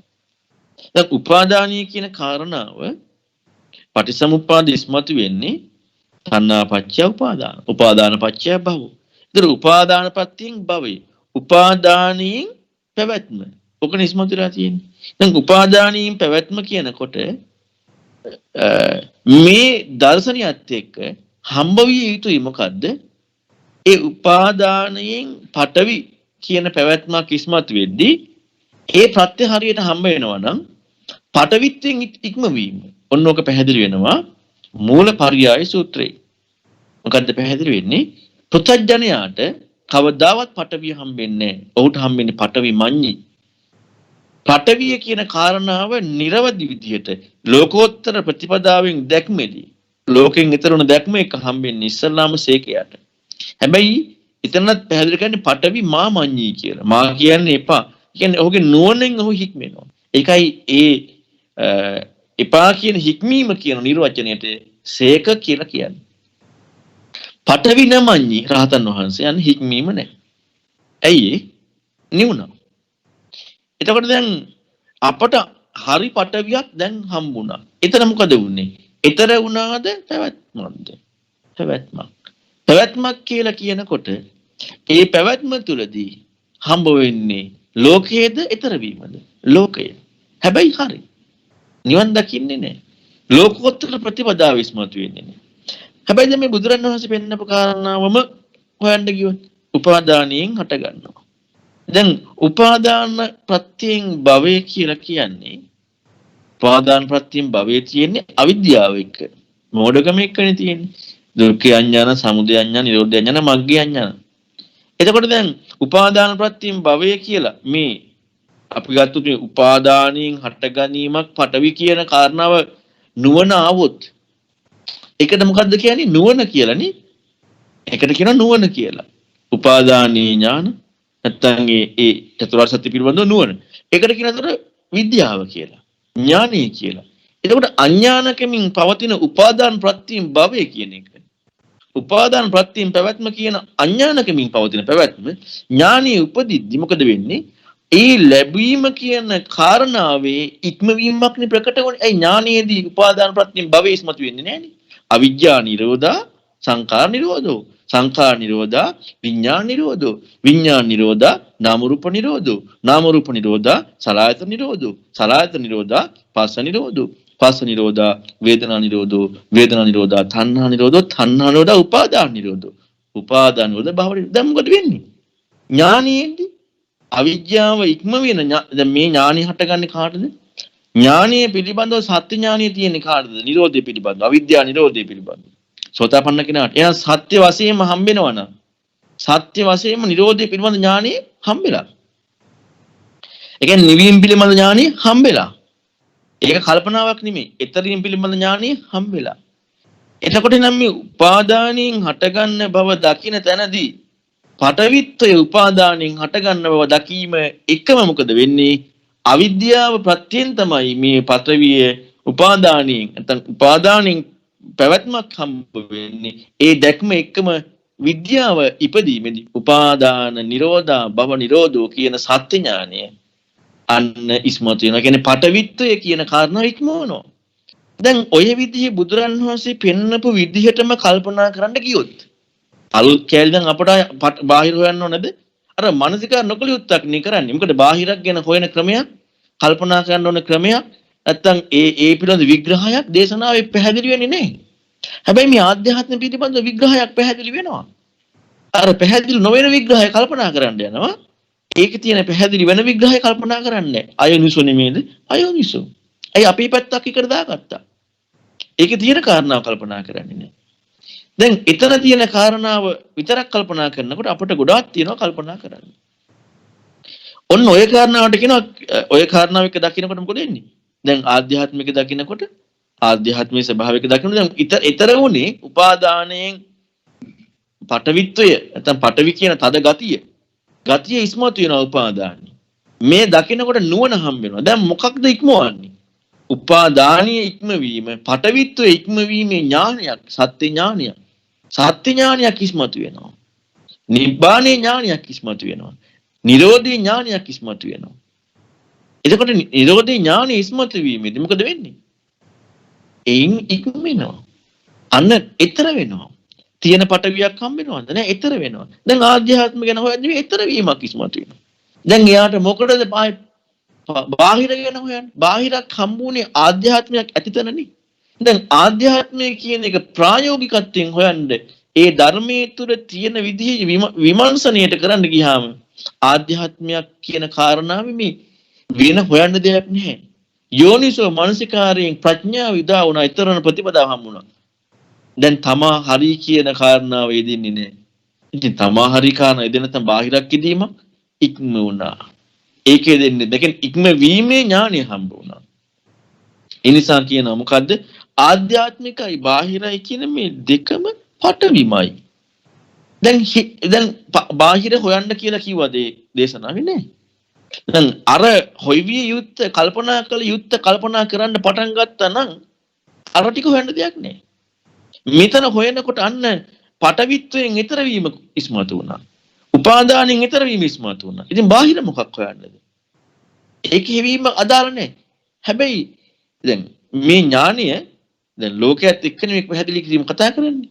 දැන් නිවන් රහත් වෙච්ච ආයත බුදුරණවහන්සේ ධර්මයේ දේශනා කරා නැත්නම් රහත් වෙන්නද? ලෝකෙන් ඈතර වෙච්ච ආයත ධර්ම දේශනා කරන්නේ ඈතර වෙන්නද? ඈතර වෙන්න. එතකොට ඈතර වෙන්න දේශනා කරන්නේ වැරද්දක ඉන්න කෙනෙකුටනේ. එහෙනම් මේ විදිහට ධර්මයේ දේශනා කරනකොට බුදුරණවහන්සේ නැවතත් ඒ කාරණාව ඒ පටන් ගත්ත කරුණ එක්කම ඉස්මතු කරලා පෙන්නනවා. නුවණින් ඉස්මතු වුණා මෙයාට මොකක් හැටියටද මේ ඈතර වීම. ඈතර වීම ප්‍රඥාවට ඉස්මතු වෙනකොට අන්න ආධ්‍යාත්මිකයි බාහිරයි කියලා වෙනසක් නෑ. ගතියමයි. මොන ගතියද? තද ගතියමයි වෙනසක් නෑ. අන්න එතන පැහැදිලි කරන පඨවි ධාතු රේවේසා වෙනසක් නෑ. දෙක පඨවිමයි. තද ගතියමයි. එතකොට ආධ්‍යාත්මික බාහිර කියන දෙකම ඉක්ම වෙන ප්‍රතිපදා. ඔන්නෝක පැහැදිලි වෙනවා පින්වතුනි. සතිපට්ඨාන සූත්‍රයේ බුදුරන් වහන්සේ පෙන්නපු ලෝකෙන් ඈතර වෙන ගැඹීර ප්‍රතිපදාවේදී මොකක් හැටියටද? අජත්තං වා කායේ කායන පස්සී විහෙරති. බහිද්ධා වා කායේ කායන පස්සී විහෙරති. අජත්ත බහිද්ධා වා කායේ කායන පස්සී විහෙරති. ප්‍රතිපදාව හැටියට. කල්පනා කිරීමක් නෙමෙයි තමන්ගේ පැත්ත එක්ක හසඳලා. ප්‍රතිපදාව ඉස්මතු වීම. දැන් බලන්නකො මේ විදිහට පිටින් ඇහෙන දහමට අනුගත වීමෙන් පමණක්ම කල්පනා කළ යුත්තේ කල්පනා නොකළ යුත්තේ ඉස්මතු වීමෙන් යෝනිසෝ මනසිකාරයේ ප්‍රකට වෙනකොට ආයෙත් තමන්ගේ පැත්තට කල්පනා කරන දෙයක් ඉතුරු වෙන්නේ නැහැ. ඒ යෝනිසෝ මනසිකාරයෙන්ම ආධ්‍යාත්මික ප්‍රඥාව වැඩිලා ඊතරම් ප්‍රතිපදාව ඉස්මතු වෙනවා. දැන් මොකද වෙන්නේ? පඨවි ධාතුව චිත්තං විරාජේති. පඨවි තද ගතියක් කියන එක ඉක්මීලා. දැන් මේ යන්නේ ක්‍රමානුකූල ප්‍රතිපදාව එක්ක ඉස්සරහට භාග්‍යතුන් වහන්සේ මේ පුක්කුසාති මේ එක් කරගෙන යනවා. මෙන්න මේ විදිහට ධාතු වල දැන් මේ පඨවි විග්‍රහය. ඒ විදිහටම ආපෝ විග්‍රහය තියෙනවා. තේජෝ විග්‍රහය තියෙනවා. වායෝ විග්‍රහය තියෙනවා. ඒ කියන්නේ පඨවි කියන්නේ තද ගතිය. ආපෝ කියලා කිත තද ගතිය කියන කාරණා හැමෙන්නේ ගති ස්වභාවයක් එක්කනේ. ඒකනේ ආධ්‍යාත්මික විග්‍රහ කරද්දී ඒ ප්‍රකටත්වයේ ඉස්මතු කරලා පෙන්නන්නේ. වායෝ ගතිය කියන්නේ අජත්තම් පච්චත්තම් වායෝගතං උපාදින්න. මේ හැම එකම තියෙනවා ඒ ගතියට ආවේනික ලක්ෂණයත් ඒ වගේම ඒ ගතිය ප්‍රකට වීම සිදුවන්නේ උපාදාන ප්‍රත්‍යයෙන් කියන කාරණාව.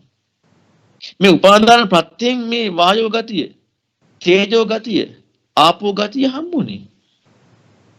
ඒ ආධ්‍යාත්මික කාරණාව එක්ක පැහැදිලි කරගෙන කි. හැබැයි බාහිර ආධ්‍යාත්මිකයි කියලා දැන් ලෝකේ ඉන්න කෙනෙකුට පැහැදිලි කරන දෙකක් තියෙනවා. බාහිරයි ආධ්‍යාත්මිකයි කියලා. දෙකක් තියෙනවා. හැබැයි ඒක හම්බෙන්නේ ලෝකේ ඉන්න කෙනෙකුටයි බාහිරයි ආධ්‍යාත්මිකයි කියන කාරණාව හම්බෙන්නේ. ඉතින් අපි බලන්නට ඕනේ හොඳට කල්පනා කරලා හොඳට හිතලා මේ භාග්‍යවතුන් වහන්සේ පෙන්නපු දේශනාවේ කිසි දෙයක් වෙනස් වෙන්නේ නැතුව කල්පනා කළ යුත්තක් අපි තුල හම්බ වෙනවද? එහෙම නැත්නම් අපි තුල හම්බ වෙන්නේ අපේ තියෙන කල්පනාවක් එක්කද? එහෙනම් එතන යෝනිසෝ නෑ අයෝනිසෝ. දැන් මම ඔබට මේ පැහැදිලි කරේ පුංචි දහම් පරියායක පොඩි කියන්නේ පුංචි කාරණාවක් මේ ගැඹුරු දහම් පරියාය. පඨවි කියන ආපෝ තේජෝ වායෝ කියන මේ මූලික ටික. දැන් අර මේ පඨවි ධාතු ආධ්‍යාත්මික බාහිර කියන මේ කරුණු හිතෙන් අයින් වෙනවා කියන කාරණාව. නැත්තම් ඒ ඔක්කොම එකක් කියන කාරණාව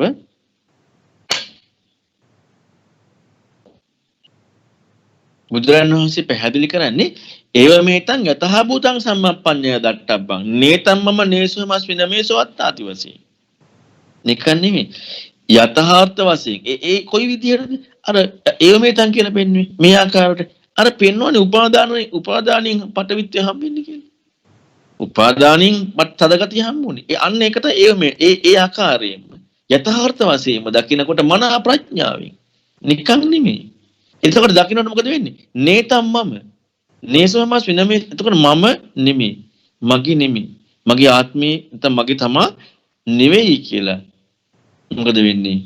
නුවණින් යුක්තවයි පටවිත්තේ ඉක්මවන්නේ. දැන් මෙතන උනේ ඇති පටවියේ යථාර්ථයක් කියලා දැකලා ඒක නැති බවට, ඒකට නොවැළෙන බවකට යමු උනාද? එහෙම නැත්නම් පටවි කියන කාරණාව සත්‍ය දකිනකොට ඊතරන චින්තනය, ඊතරවන කෝණියත් එක්ක ඒ තථාගත ධර්මයට පමණක් යොමු වෙලා. ඒ කියන්නේ තථාගතයන් වහන්සේට පමණනේ ලෝකෝත්තර ප්‍රතිපදාවක් ඉස්මතු කරන්න පුළුවන්. වෙන කාටවත් බෑනේ. එතකොට තථාගතයන් වහන්සේගේ ධහමට පමණක්ම යොමු වෙලා චින්තනීය ඒකට අනුගතව මෙහෙවනකොට ඇතිපටවිහි සත්‍ය දැකලා එයට නොවැළී සිටීමක් නෙමෙයි සිදුවන්නේ. පටවි කියන කාරණාව එක්කම මේ ඊතර වීමක් කුළු ගැන්නුණා. ආධ්‍යාත්මිකත් බාහිරත් කියන මේ සියල්ලක්ම එක්ක. ඔන්නෝකයි ඊතරවන ප්‍රතිපදාව ඉස්මතු වෙන්නේ. දැන් මේ විදිහට පඨවි වෙන් වශයෙන්, ආපෝ වෙන් වශයෙන්, තේජෝ වෙන් වශයෙන්, වායෝ වෙන් වශයෙන් කතා කරනවා.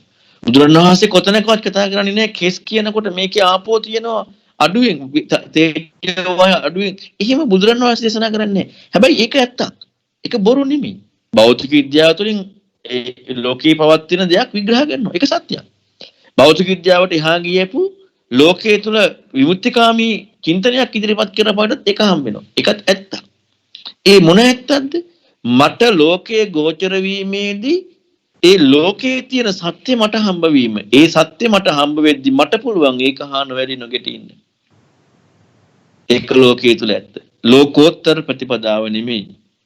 ලෝකයේ ඇත්ත දැක්කට එතනින් එහා ලෝකෝත්තර චින්තනයක් ඉස්මතු වෙන්න අපට බෑ ඒ දේ කරන්න. ඒකට අවශ්‍යයි එක්කෙනෙක්ගේ වචන ටික. එක්කෙනෙක්ගේ වචන විතරයි අවශ්‍ය. ඒ එක්කෙනා තමයි ලෝතුරා බුදුරජාණන් වහන්සේ. ඒ ලෝතුරා බුදුරජාණන් වහන්සේගේ වචන ටික ඇසීමෙන් පමණයි අපට ධාතු පිළිබඳ විග්‍රහය. ඒ ධාතු පිළිබඳ විග්‍රහය ලෝකේ විමුක්තිකාමියයි දන්නවා. දැන් අපි මම උදාහරණයකට අපිට කියනවා අපි දැන් ධාතු වශයෙන් කතා කරේ. එක්තරා අවස්ථාවකදී අග්ගි සූත්‍රය පැහැදිලි වෙන්නේ භික්ෂුන් වහන්සේලා අන්‍ය තීර්ථකාරාමයකට ගියාම කියනවා අපිත් බොජ්ජංග වඩනවා. අපිත් ප්‍රඥා දුර්වල කරන නීවරණ ප්‍රහාණය කරනවා. ඉතින් ශ්‍රමණ ගෞතමයෝ කියන්නේ අපි ඔබලාගේ වෙනසක් නෑනේ. දැන් මෙයාලා ඇත්තට කියන්නේ බොරුවට නෙමෙයි. මොකද බොජ්ජංග කියන වචනේ සමාජයේ තාත්වික අර්ථයක් තියෙන වචනයක් නේ. ප්‍රතිපදා පුරුදු කරනවා. ඉතින් වෙනස මොකද්ද? අන්න භික්ෂුන් වහන්සේලා බුදුරන් වහන්සේට කියලා දේශනා කරාම කිව්වට පස්සේ බුදුරන් වහන්සේ දේශනා කරනවා මහණෙනි ඔය කාරණාව දන්නේ මමයි මගේ ශ්‍රාවකයෙකු විතරයි. බොජ්ජංග තියෙනවා 14 ආකාරයකට. නීවරණ තියෙනවා 10 ආකාරයකට. අන්න එතනදි තමයි භාග්‍යතුන් වහන්සේ ඉස්මතු කරලා පෙන්වන්නේ මේ ඊතරණ ප්‍රතිපදාව එක්ක කාරණාව. ඒක වෙන කාටවත් හම්බෙන්නේ නැහැ කියලා බුදුරන් වහන්සේ පෙන්නනවා. එතකොට එහෙනම් බලන්න මේ ලෝකයේ තියෙන බොජ්ජංගයක් හම්බුණා කියලා ඒක ලෝකෝත්තර මාර්ගයද නේ? හතිපටන වඩනවා කියන පැහැදිලි කරනවා.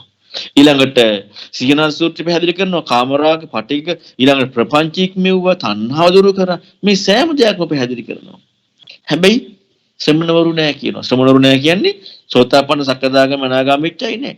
ධාතු වශයෙන් දකිනවා ආයතන වශයෙන් මේ හැම චින්තනයක්ම තියෙනවා.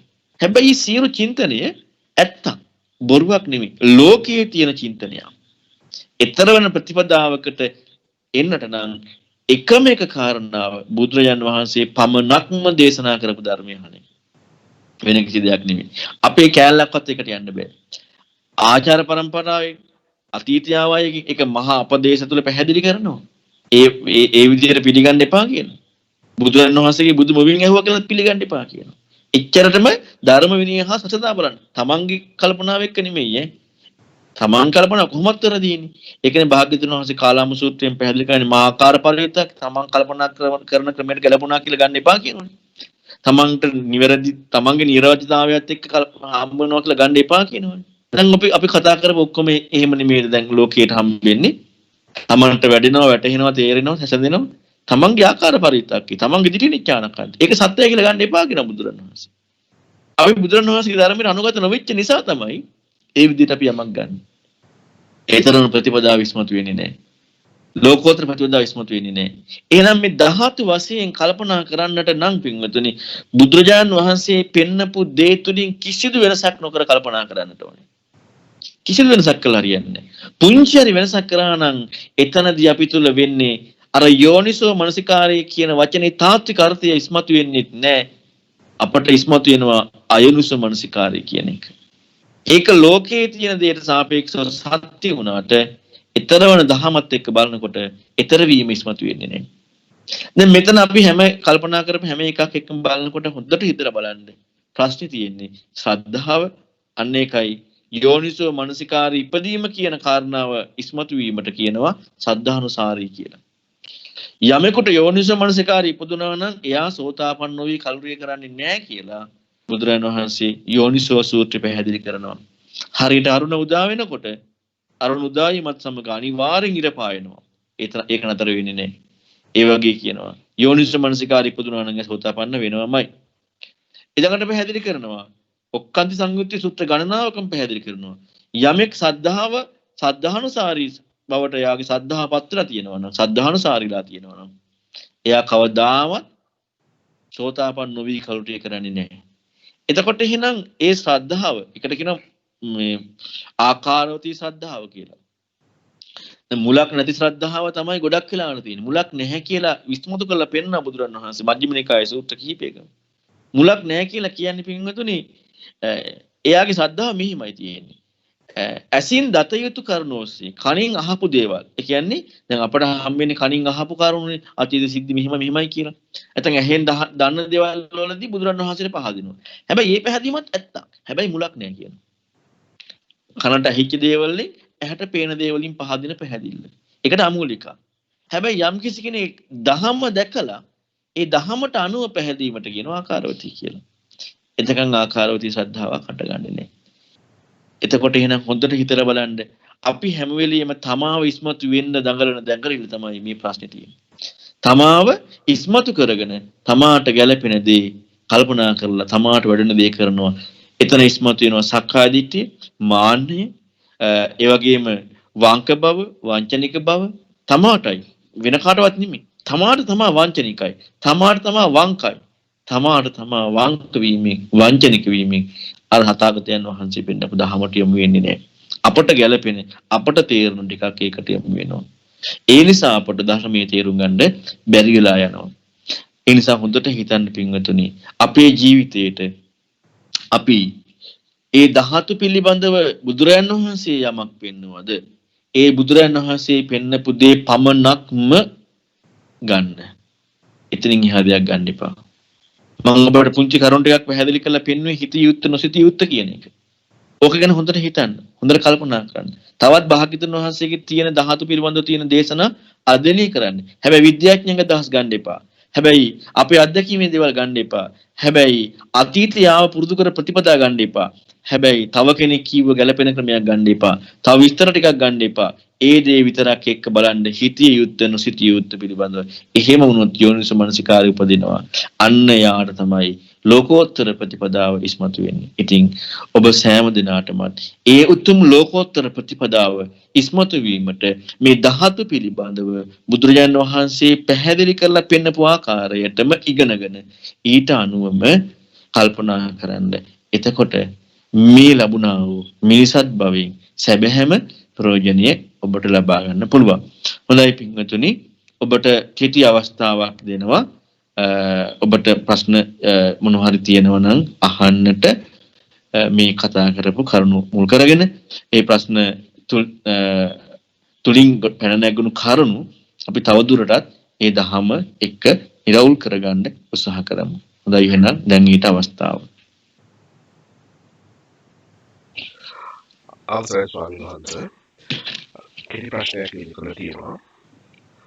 පංච උපාදාන ස්කන්ධය වහන්සේගෙන් ඉල්ලා සිටින කෙටියෙන් පැහැදිලි කරලා දෙන්න කියලා.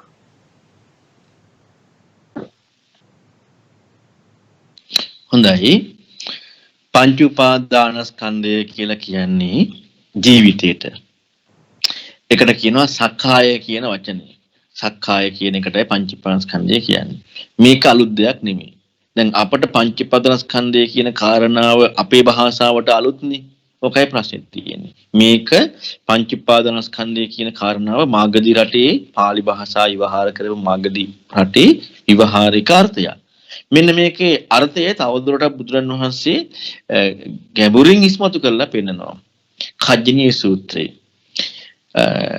රූපය කියන කාරණාව ඇත්තටම අපි ගොඩාක් හිතන ක්‍රමයක් තියෙනවා. මේ රූපය කියනකොට මේ තියෙනවා කියන කාරණාව එක්කනේ. ඔන්න බුදුරන් වහන්සේ රූපේ විග්‍රහ කරන කජ්ජනීය සූත්‍රයේ මේ පෙන්වන්නේ මෙතරම් ප්‍රතිපදාව ඉස්මතු වෙන විදිහටයි. රුප්පතීති කෝ භික්ඛවේ තස්මා රූපන්ති උච්චති. රුප්පණීය වෙනවා කියන කාරණාවට කියනවා රූපය කියලා. වෙන එකක් නෙමෙයි. රුප්පණීය වෙනවා කියන කාරණාවට රූපය කියනවා. ඒකට අමාරුයි මොකද අපේ භාෂාවට ඒක හුරු නැහැ වචනේ. රුප්පණීය වෙනවා කියන කාරණාවත් හුරු නැහැ. ඊළඟට කේන රුප්පති මොකද්ද රුප්පණීය වෙන්නේ? ඔන්න රුප්පණීය වෙනවා කොහොමද රුප්පණීය වෙන්නේ? මොකක් එක්කද? සීතලෙන්, උණුසුමෙන්, මැසි මදුරුවන්ගෙන් ඔන්න රුප්පණීය වෙනවා. හැබැයි රුප්පණීය වීම කියන කාරණාව සිට නෙමෙයි මේ කාරණා පැහැදිලි කරේ. කොයි විදියටද වෙන්නේ කියන එකයි. රුප්පණීය කියන එකටයි රූපය කියන්නේ. එතකොට රූපය කියන කාරණාව කියන්නේ රුප්පණීය කියන එකට. වෙන දෙයකට නෙමෙයි. ඒ රුප්පණීය කියන කාරණාව ප්‍රකට වෙනවා ගති ස්වභාවයක. දැන් ධාතු හැටියට විග්‍රහ කරනවා රූපය කියනකොට චත්තාරෝච මහා භූත චතුන්නංච මහා භූතං උපාදාය රූපං. ඔන්න රූපේ විග්‍රහ කරනවා. එතනත් පැහැදිලිලා මොකද්ද? චත්තාරෝච මහා භූතං කියනකොට පඨවි ආපෝ තේජෝ වායෝ. පඨවි කියනකොට කක්කල කරිගත උපාදීන. ඒ කියන්නේ අර උපාදානයෙන් හටගෙන මෙතන මොකද්ද මේ ඉස්මතු කරන්නේ? හට ගැනීම. උපාදානයෙන් හට ගැනීම. දැන් මෙතන මේ ගතිය ඉස්මතු කරලා ගතියෙහි ඇත්තක් කියන්නේ ගතියෙහි සත්‍යයක් නෙමෙයි කියන්නේ ගතිය හම්බ වීම ඉස්මතු කරන්නේ. තියෙන ගතියක් කියන එක නෙමෙයි. තියෙන තද ගතියක් කියන එක නෙමෙයි ඉස්මතු කරන්නේ. ගතිය කියනකොට උපාදානයෙන් හම්බ වීම කියන එක. අන්න ඔය කාරණාව තමයි රූපය කියන්නේ. රුප්පණේ. රුප්පතීතිකෝ බික්කවේ තස්මා රූපන්ති විච්ඡති. ඒකයි අජ්ජත්තං පච්චත්තං කක්කලං කරිගතං උපාදින්නම් කියලා බුදුරජාණන් වහන්සේ පඨවි විග්‍රහ කරන්නේ. එතකොට අපි දන්නා රූපය කියන්නේ පඨවි ආපෝ තේජෝ වායෝ කියන කාරණාව එක්ක. ඒතර පඨවි කියන්නේ තද ගතිය. තද ගතිය කියන්නේ ආධ්‍යාත්මික තමා උපාදානයෙන් හට ගැනීම. අන්න තද ගතිය. එතකොට එතන ඉස්මතු කරන තද ගතිය කියන එකට උපාදානයෙන් හට ගැනීමක් කියන එක. ඔන්න ඒ කාරණාවට කියනවා රුප්පණේ. ඒ තමයි රූපය කියන්නේ. වෙන දෙයකට නෙමෙයි. ඊළඟට වේදනාව. වේදනාව කියන්නේ වේදේති කෝ භික්කවේ තස්මා වේදනාති උච්චති. විඳිනවා කියන අර්ථයට වේදනාව කියනවා. විඳිනවා. දැන් අපි විඳින්නේ මහ දුකක් විඳිනවා. මහා හොඳ සැපක් විඳිනවා. එතකොට දැන් අපි ගොඩක් වෙලාවට දැන් මේකේ අර විඳපු දේවල් නේ බලන්නේ. බුදුරණවහන්සේ කියන්නේ විඳිනවා කියන අදහසට. වෙන දෙයකට නෙමෙයි. මම මේක උදාහරණයක් ඔබට පැහැදිලි කරලා දෙන්නම්. විඳිනවා කියන එකට වේදනාව කියනවා. මේක තියෙන කජ්ජනීය සූත්‍රයේ. සංජානාති තිකෝ බික්ක තස්මා බික්ක සංඥාති උච්චති. හඳුනා ගන්නවා කියන අදහසට සංඥාව කියනවා. ඊළඟට අර වේදනාව ගැනදී තව තියෙනවා මොකද්ද විඳින්නේ? සැප දුක අදුක්කම සුඛ. ඒතකොට විඳිනවා කියන අදහස ඉස්මතු කරේ විඳීමට මිසක් අර සැප කියලා ලැබෙන දෙයට නෙමෙයි. දැන් සැප කියලා ලැබෙන දේ හම්බෙන්නේ පින්වතුනි තමාගේ කල්පනාවත් එක්කනේ. එතකොට ඒක අර ලෝකේ කෙනෙක් තමා ලැබෙන එක. දැන් අපි උදාහරණයක් ගත්තොත් මේ ඔන්න කෙනෙක් ඉන්නවා කාමයේ විඳිනවා දැන්. කාමයේ විඳිනවා. ලස්සන රූපයක් දැකලා විඳිනවා. දැන් ඔන්න ඒක අනිත්‍යයි දුකයි අනාත්මයි කියලා අන්න ඒක අතහැරලා උපේක්ෂාවක් විඳිනවා. දැන් විඳීම ඉක්මුවද? නෑ. විඳීම ඉක්මුවේ කලින් කාමයේ විඳ දැන් උපේක්ෂාවක් විඳිනවා. දැන් අපි හිතමු උපේක්ෂාව වන පළවෙනි ධ්‍යානෙ දෙවෙනි ධ්‍යානෙ අරූපව සමාධි උපේක්ෂාව විඳිනවා. විඳීම ඉක්මුවද? විඳීම ඉක්මුවේ නෑ. ඒකට වේදනාව කියන අර්ථය හම්බුනවද? ඒක හම්බුනේ නෑ. ඉක්මුවේ ඉක්මවන්න පුළුවන්කම ලැබුණේ කාමයන්ගෙන්. පුතඥයන්ට පුළුවන් දෙයි. හැබැයි විඳීමෙන් ඉක්මුනේ නෑ. විඳීම කියලා කියන්නේ විඳිනවා කියන අර්ථයට. වේදනාව කියලා කියන්නේ. සංඥාව කියන සංජානාති තිකෝ බික්කවේ තස්මා සංඥාති උච්චති. හඳුනා ගන්නවා කියන අදහසට සංඥාව කියනවා. මොකක්ද හඳුනාගන්නේ? ඔන්න හඳුනාගන්නේ මොකක්ද කියනවා? පාට පිළිබඳව විග්‍රහ කරනවා. හඳුනා ගන්න දේ. හඳුනා ගැනීම නෙමෙයි හඳුනා ගන්න දේ. බුදුරණවහන්සේ පෙන්වුවේ පංචපාස්කන්ධයට හඳුනා ගන්න දේද හඳුනා ගැනීමද? හඳුනා ගැනීම. අන්න ඒක තමයි තමාගේ ජීවිතය කියන එක. දැන් අපි උදාහරණයකට ගත්තොත් මෙහිම මම ඔකට තව පැහැදිලි කිරීමක් කරන්නම්කෝ. මොකද අපි දැන් හඳුනා ගැනීම කියලා දාන්නේ පාට ටිකට. ඒ හඳුනාගත්ත දේ මිසක් හඳුනා ගැනීම නෙමෙයි. දැන් අපි හිතමු මෙහිම මම ඔන්න බත් කනවා. මම බත් කනවා කියනකොට මම කරන්නේ මොකද්ද? මම කියන කාරණාවට අයිති මොකද්ද? කනවා කියන එකනේ. වෙන එකක් නෙමෙයි. බත් කියන කාරණා පිටනේ. හැබැයි කන්නේ බත් තමයි. කන්නේ මම බත් පිට. අපි බත් ගැන හොයන්න ගියොත් එහෙම. බත් ගැන හොයන්න ගියොත් මොකද වෙන්නේ? ගොවියෙක් ගැන හොයන්න වෙනවා. ඇයි?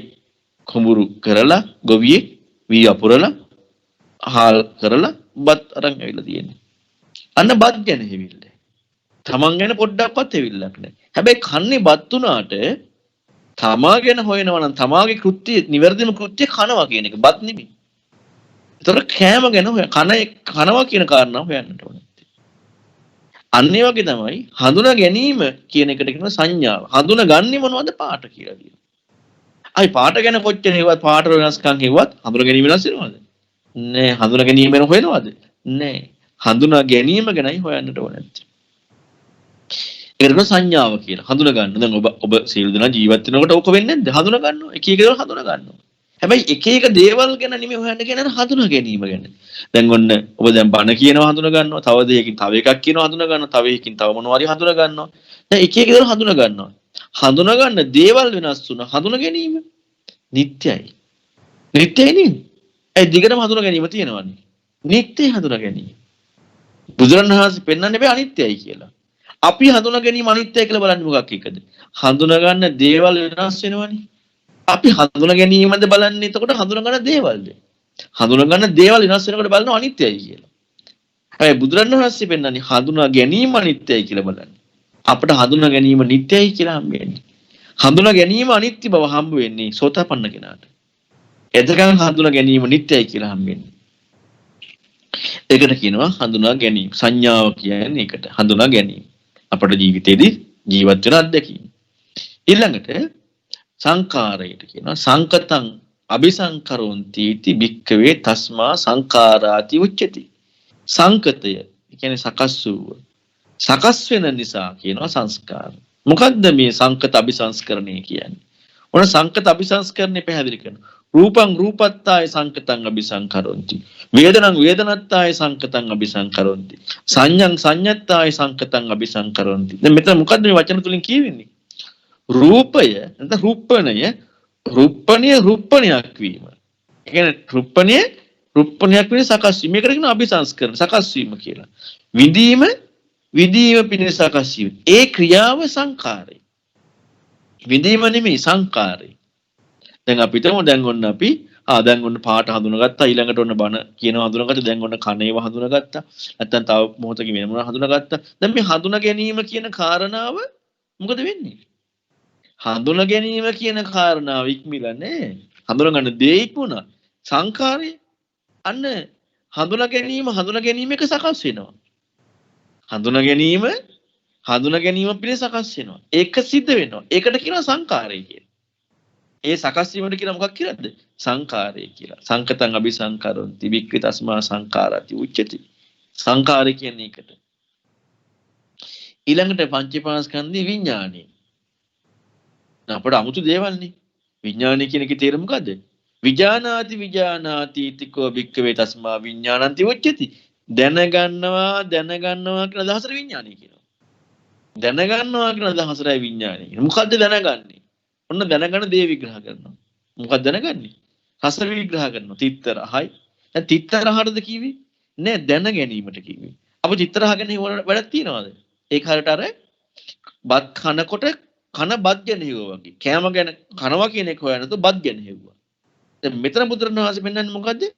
දැනගන්නවා කියන අදහසට. ඒ කියන්නේ දැන ගැනීමයි හොයන්න ඕනේ. දැනගත්ත දේ නෙවෙයි. විඥානය කියන්නේ දැනගන්නවා. දැන් බලන්න අපේ ජීවිතය ගැන හිතලා. දැන් ඔබට ඔන්න ධර්මයක් අහන්න ලැබෙනවා. දැන් මොකද්ද වෙන්නේ? කනට ධර්මයක් අහනවනේ. කරින් ඇහෙනවා. නැත්නම් ඔබට දැන් ඇහින් පේනවා. හඳුනාගත්තනේ. ඔබ හඳුනාගත්තනේ. එතකොට ඔබ දැනගත්තනේ ඒක. ඔබ විඳිනවනේ දැන් මේ කරුණ. හැබැයි දැන් අපි තමන්ගේ පැත්ත ගත්තාම තමන් හඳුනාගත්තා. විඳිනවා දැනගත්තා. අපි මේක බාහිරට දාන්නේ ඇයි? අයි බාහිර දේ ගැන හොයන්නේ ඇයි? ඊළඟට ඔබ හිතන්න දැන් ඔබ මේ ධර්ම දේශනා යොරන පස්සේ දැන් විවේකයක් හම්බෙලා දැන් කෑම කනවා කියලා හිතන්න. රසට මොන හරි විඳිනවා. දැන් ඔන්න ඒක හඳුනා ගන්නවා. දැන් හඳුනා ගැනීම ඉක්මුණාද? නේ දැන ගැනීම ඉක්මුණාද? ඒක දැනගන්නවා. දැනගත්ත දේ හඳුනාගත්ත දේ නැති වුණා ගියා එච්චරයි. දැන් විඳීම ඉක්මුණාද? නෑ ඒක විඳිනවා. අන්න දැන් බලන්න හඳුනා ගැනීම පිළ සකස් වීම සංකතේ සංකාරී ස්වභාවය ඉස්මතු වෙලා ආවා. ජීවත් වෙනවා කියලා කියන්නේ හඳුනා ගන්නවා, විඳිනවා, දැනගන්නවා, සකස් වෙනවා, රුප්පණේ මෙන්න මේවට කියනවා ජීවත් වෙනවා කියලා. ඔය ජීවිතයේ කියන ස්වභාවයේ දකින්න කෝණයට තමයි ජීවත් වෙනවා කියන එකේ ස්වභාවයේ දකින්න කෝණයට තමයි පින්වතුනි සක්කාය දිට්ඨිය කියන්නේ. ඒ කියන්නේ මොකක් දකින්න කෝණයද? හඳුනා ගන්නවා, විඳිනවා, දැනගන්නවා මෙන්න මේවට දකින්න කෝණය. මොකද්ද අපේ තියෙන කෝණය? දැන් ඔබ ධර්ම දේශනාව අහනවා. ධර්ම දේශනාව ඔබ අහද්දී ඔබ දැනගන්නවනේ. දැන් දැනගන්නවා කියන කාරණාව හම්බ වුණේ තමාට නෙමෙයිද? සත්‍ය වශයෙන්ම තමාට නෙමෙයි හම්බුනේ. තමාට. දැන් ඔබ කෑමක් කනවා. දැනගන්නවා. ඒ දැන ගැනීම දැනගත දේ නෙමෙයි කෑමයිති වෙන කෙනෙක් දැන ගැනීමයිති. තමාටනේ. තමානේ දැනගත්ත. ඒ දැන ගැනීම එක්කනේ තමා ඉන්නේ. හස කෑම කනවන දැනගත්තා. ඔන්න මේක වින්දා. ඒ විදීම එක්කනේ තමා ඉන්නේ. තමා තුල නේද විදීම තියෙන්නේ. තමා කියන්නේ විදීමනේ. වෙන එකක් නෙමෙයි. ඒ දැන ගැනීම තුලනේ තමා ඉන්නේ. තමා තුලනේ දැන ගැනීම තියෙන්නේ. එතකොට මේ දැන ගැනීමනේ තමා හටගත්තේ වෙන්නේ. තමානේ දැන ගැනීම කියන්නේ විඳින කෑම කනකොට වෙන දෙයක් බලනකොට ඔන්නෝකට පින්වතුනි කියනවා සක්කාය දිට්ඨිය කියලා. වෙන එකක් නෙමෙයි. සක්කාය දිට්ඨිය කියන්නේ ඒකට. ඔන්න ඔය සක්කාය දිට්ඨිය දුර වෙන ප්‍රතිපදාවකයි බුදුරණවහන්සේ පෙන්වා දුන්නේ. එහෙනම් බලන්න මේ බුදුරණවහන්සේ පෙන්වා දුන්න දේ මේ විදිහටම අපට ඉගෙන ගන්න යමු වෙන්නේ නැති වුණොත් අපි කොච්චරනම් වරද්දවා ගනීද? ඇයි අපි අර අලුත් වචන ටිකක් ඇහෙනකොට අපට ඒක අලුත් දෙයක් නේ. පංච උපාදානස්කන්ධ ඇහෙනවා, පටිච්චසමුප්පාද ගැන ඇහෙනවා, ධාතු ගැන ඇහෙනවා. අපට අලුත් දෙයක්. නිවන් දකින්න දේ ඇහෙනවා. මේ අලුත් දේ ඇහෙනකොට අපිට මොකද වෙන්නේ? අපට පින්වතුනි වෙන දේ තමයි අපි අලුත් දේ ග්‍රහණය කරගත්තා වචන ටික විතරක්. අපට හිතෙන්නේ අපි දැන් ලොකු දෙයක් ඉගෙන ගත්තා, ලොකු දෙයක් දැනගත්තා. හැබැයි මේ ඔක්කොම අතීතයේ මගදී රටේ මිනිස්සු භාවිතා කරපු විවහාරික භාෂාව. එතකොට විමුක්තිකාමීන්ගේ ජීවන ප්‍රතිපදාව බුදුරුන්ගේ ධර්මයෙන් තොරව. නමුත් අපට ඒක තුලින් වෙන විශේෂ දෙයක් හම්බ වෙනවා. අපි ඒ තුල තියෙන දේ හොයන්නේ නැහැ. ඒ විශේෂ දේත් එක්ක අපි සතුටු වෙනවා. දැන් අපි දැන් භාවනා කරනවා, සිල් රකින්නවා, අපි දැන් ධර්ම ඉගෙන ගත්තා. දැන් අපි ධාතුත් දන්නවා, ආයතනත් දන්නවා, ස්කන්ධත් දන්නවා. දැන් මේ මොකද වෙන්නේ? අනියර අතීතයේ මිනිස්සු දන්න වචන ටික ඉගෙන ගත්තා. අපි වෙන භාෂාවක් ඉගෙන ගත්තා වගේ තමයි ඒකේ තාත්වික අර්ථයත් එක්ක. ඊළඟට ඒ සමාජයේ අර මිනිස්සු විමුක්තිය හොයන්න ප්‍රතිපදාවක් කුරු කරන්නේ. ඒක කුරු කරා විතරයි වෙන්නේ. හැබැයි බුදුරජාණන් වහන්සේ පෙන්නපු ප්‍රතිපදාව අන්න ඒ විවහාරික වචන ටිකට ඒ විමුක්ති කාමීන්ට ඉදිරිපත් කරපු දෙයක්. ඔන්න ඔතෙන්ද යන්න නම් බුදුරජාණන් වහන්සේ කියපු දේ ඒ විදිහටම හොයන්නට ඕනේ. පොඩ්ඩක් හරි නැසුනොත් එහෙම හොයන්න බෑ. අපි පොඩ්ඩක් හරි වෙනස් වෙන්නේ අපට අලුත් භාෂාවක්, අලුත් විවහාරයක්, අලුත් ප්‍රතිපදාවක්. ඒක අපට හිතෙන්නේ නෑ අතීතයේ සාමාන්‍ය සමාජයේ මිනිස්සුන්ගේ විවහාරික වචනයි කියලා. සාමාන්‍ය මිනිස්සුන්ගේ විවහාරික වචන තුලින් තාත්වික අර්ථයක් යයි කියලා.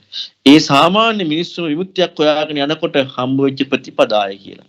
ඒ සමාජයකටයි අසාමාන්‍ය වූ කෙනෙක් පහළ වෙලා ඒ සමාජයේ වචනම භාවිතා කරමින් ඒ ප්‍රතිපදාව ඒ සමාජයේ විමුක්තිය ප්‍රතිපදාවම තුලින්ම තවත් කරුණු ඉස්මතු කරමින් අසාමාන්‍ය කෙනෙක් බුදුරන් වහන්සේ කියන්නේ ඒ අසාමාන්‍ය උත්තමයා ඉදිරිපත් කරන ධර්මයේ ඔන්නෝක අපි හොඳට හිතන්නට ඕනේ. දේරුවන් සරණයි. දේරුවන් සරණයි ස්වාමීන් වහන්සේ. බොහොම පැහැදිලි. අද නිකිණි පොහොය නිමිත්තෙන් ශ්‍රී ලංකා බෞද්ධ සංගමය කැලණින් පිහිටි පවත්වන ලබන මේ සිය ව්‍යාපාරයේ වෙනුවෙන් වහන්සේ පැමිණ මේ ඉදිරිපත් කළ ධර්ම දේශනාව අපි සියලු දෙනාම පැහැදුනා. වාසන බොහොම පින් වාතේ සාක්ෂාත් කරගෙන උතුම් නිර්වාණ සෝය ලැබේවා ප්‍රාර්ථනා කරනවා. හොඳයි පින්වත්නි, අද දවසේදී මේ කැල්ගරි කැනඩාවේ කැල්ගරි භාවනා මධ්‍ය නගරයේ ශ්‍රී ලංකා බුද්ධ සොසයිටි කැල්ගරි කියන සංවිධානයේ විසින් පවත්වනු ලබන මේ භාවනා වැඩසටහනේ ධර්ම දේශනාවක් තමයි සිදු කරන්නට යෙදුනේ. ඒ පස්සිකෝ භාවනා මධ්‍යස්ථානයේදී මේ සිදු කරන්නට යෙදුනේ. ඉතින් නායක ස්වාමීන් වහන්සේගේ අනුදැනුම ඇතුව මාතුමගල චන්දනන්ද නායක ස්වාමීන් වහන්සේගේ අනුදැනුම ආශිර්වාදයේ සහිතවයි මේ ධර්ම දේශනාව සිදු කරන්නට යෙදුනේ. ඉතින් රැස් කර ගන්නට යෙදුන මේ සියලු පුණ්‍ය ධර්මයන් පළමුවෙන්ම පින් කැමැති දෙවියන්ට අනුමෝදන් වෙත්වා. දෙවියෝ තුම් නිවනින් සැනසෙත්වා. ඒ වගේම අප නමින් මියගිය සියලු ඥාතීන්ට මේ පුණ්‍ය ධර්මයන් අනුමෝදන් වෙත්වා. විශේෂයෙන් අපවත් යෝදාලා තිපූජ්‍ය කටුකුරුන්දී ඥානানন্দ ස්වාමීන් වහන්සේට උතුම් නිවනින් සැනසෙන්න මේ පින් හේතු වේවා. ඒ වගේම මගේ ආචාර්යයන් වහන්සේට ගුරු දේවයන් වහන්සේට මගේ උපාධ්‍යයන් වහන්සේටත් ඒ වගේම කැනඩාවේ කැල්ගරි නගරයේ එහිපස්සිකෝ භාවනා මධ්‍යස්ථානයේ මත්තුමගල චන්දානන්ද නායක ස්වාමින් වහන්සේටත් ලෝකවාසී සීල ගුණදාම් පුරන උතුම් යතිවරයන්න් වහන්සේලාටත් දහමින් සැනසෙන්න මේ සියලු පුණ්‍ය ධර්මයන් හේතු වාසනා වේවා. ඒ වගේම මේ රැස් කර ගන්නට යෙදෙන සියලු පුණ්‍ය ධර්මයන් ශ්‍රී ලංකා බුද්දිස්ට් සොසයිටි කැල්ගරි කියන සංවිධානයේ සෑම දිනාටම ඒ වගේම ධර්මයේ ශ්‍රවණය කළ ඔබ සැමට මේ සඳහා දායකත්වයේ දරූ නන් අයුරින් උපකාර කරපු සෑම දිනාටමත් මේ පුණ්‍ය ධර්මයන් අනුමෝදන් වෙත්වා. අනුමෝදන් වීමෙන් ඔබ සැමට උතුම් දහමින් සැනසෙන්න මේ සීල පුණ්‍ය ධර්මයන් හේතු වාසනා වේවා. සියලු දෙනාටම තෙරුවන් සරණයි.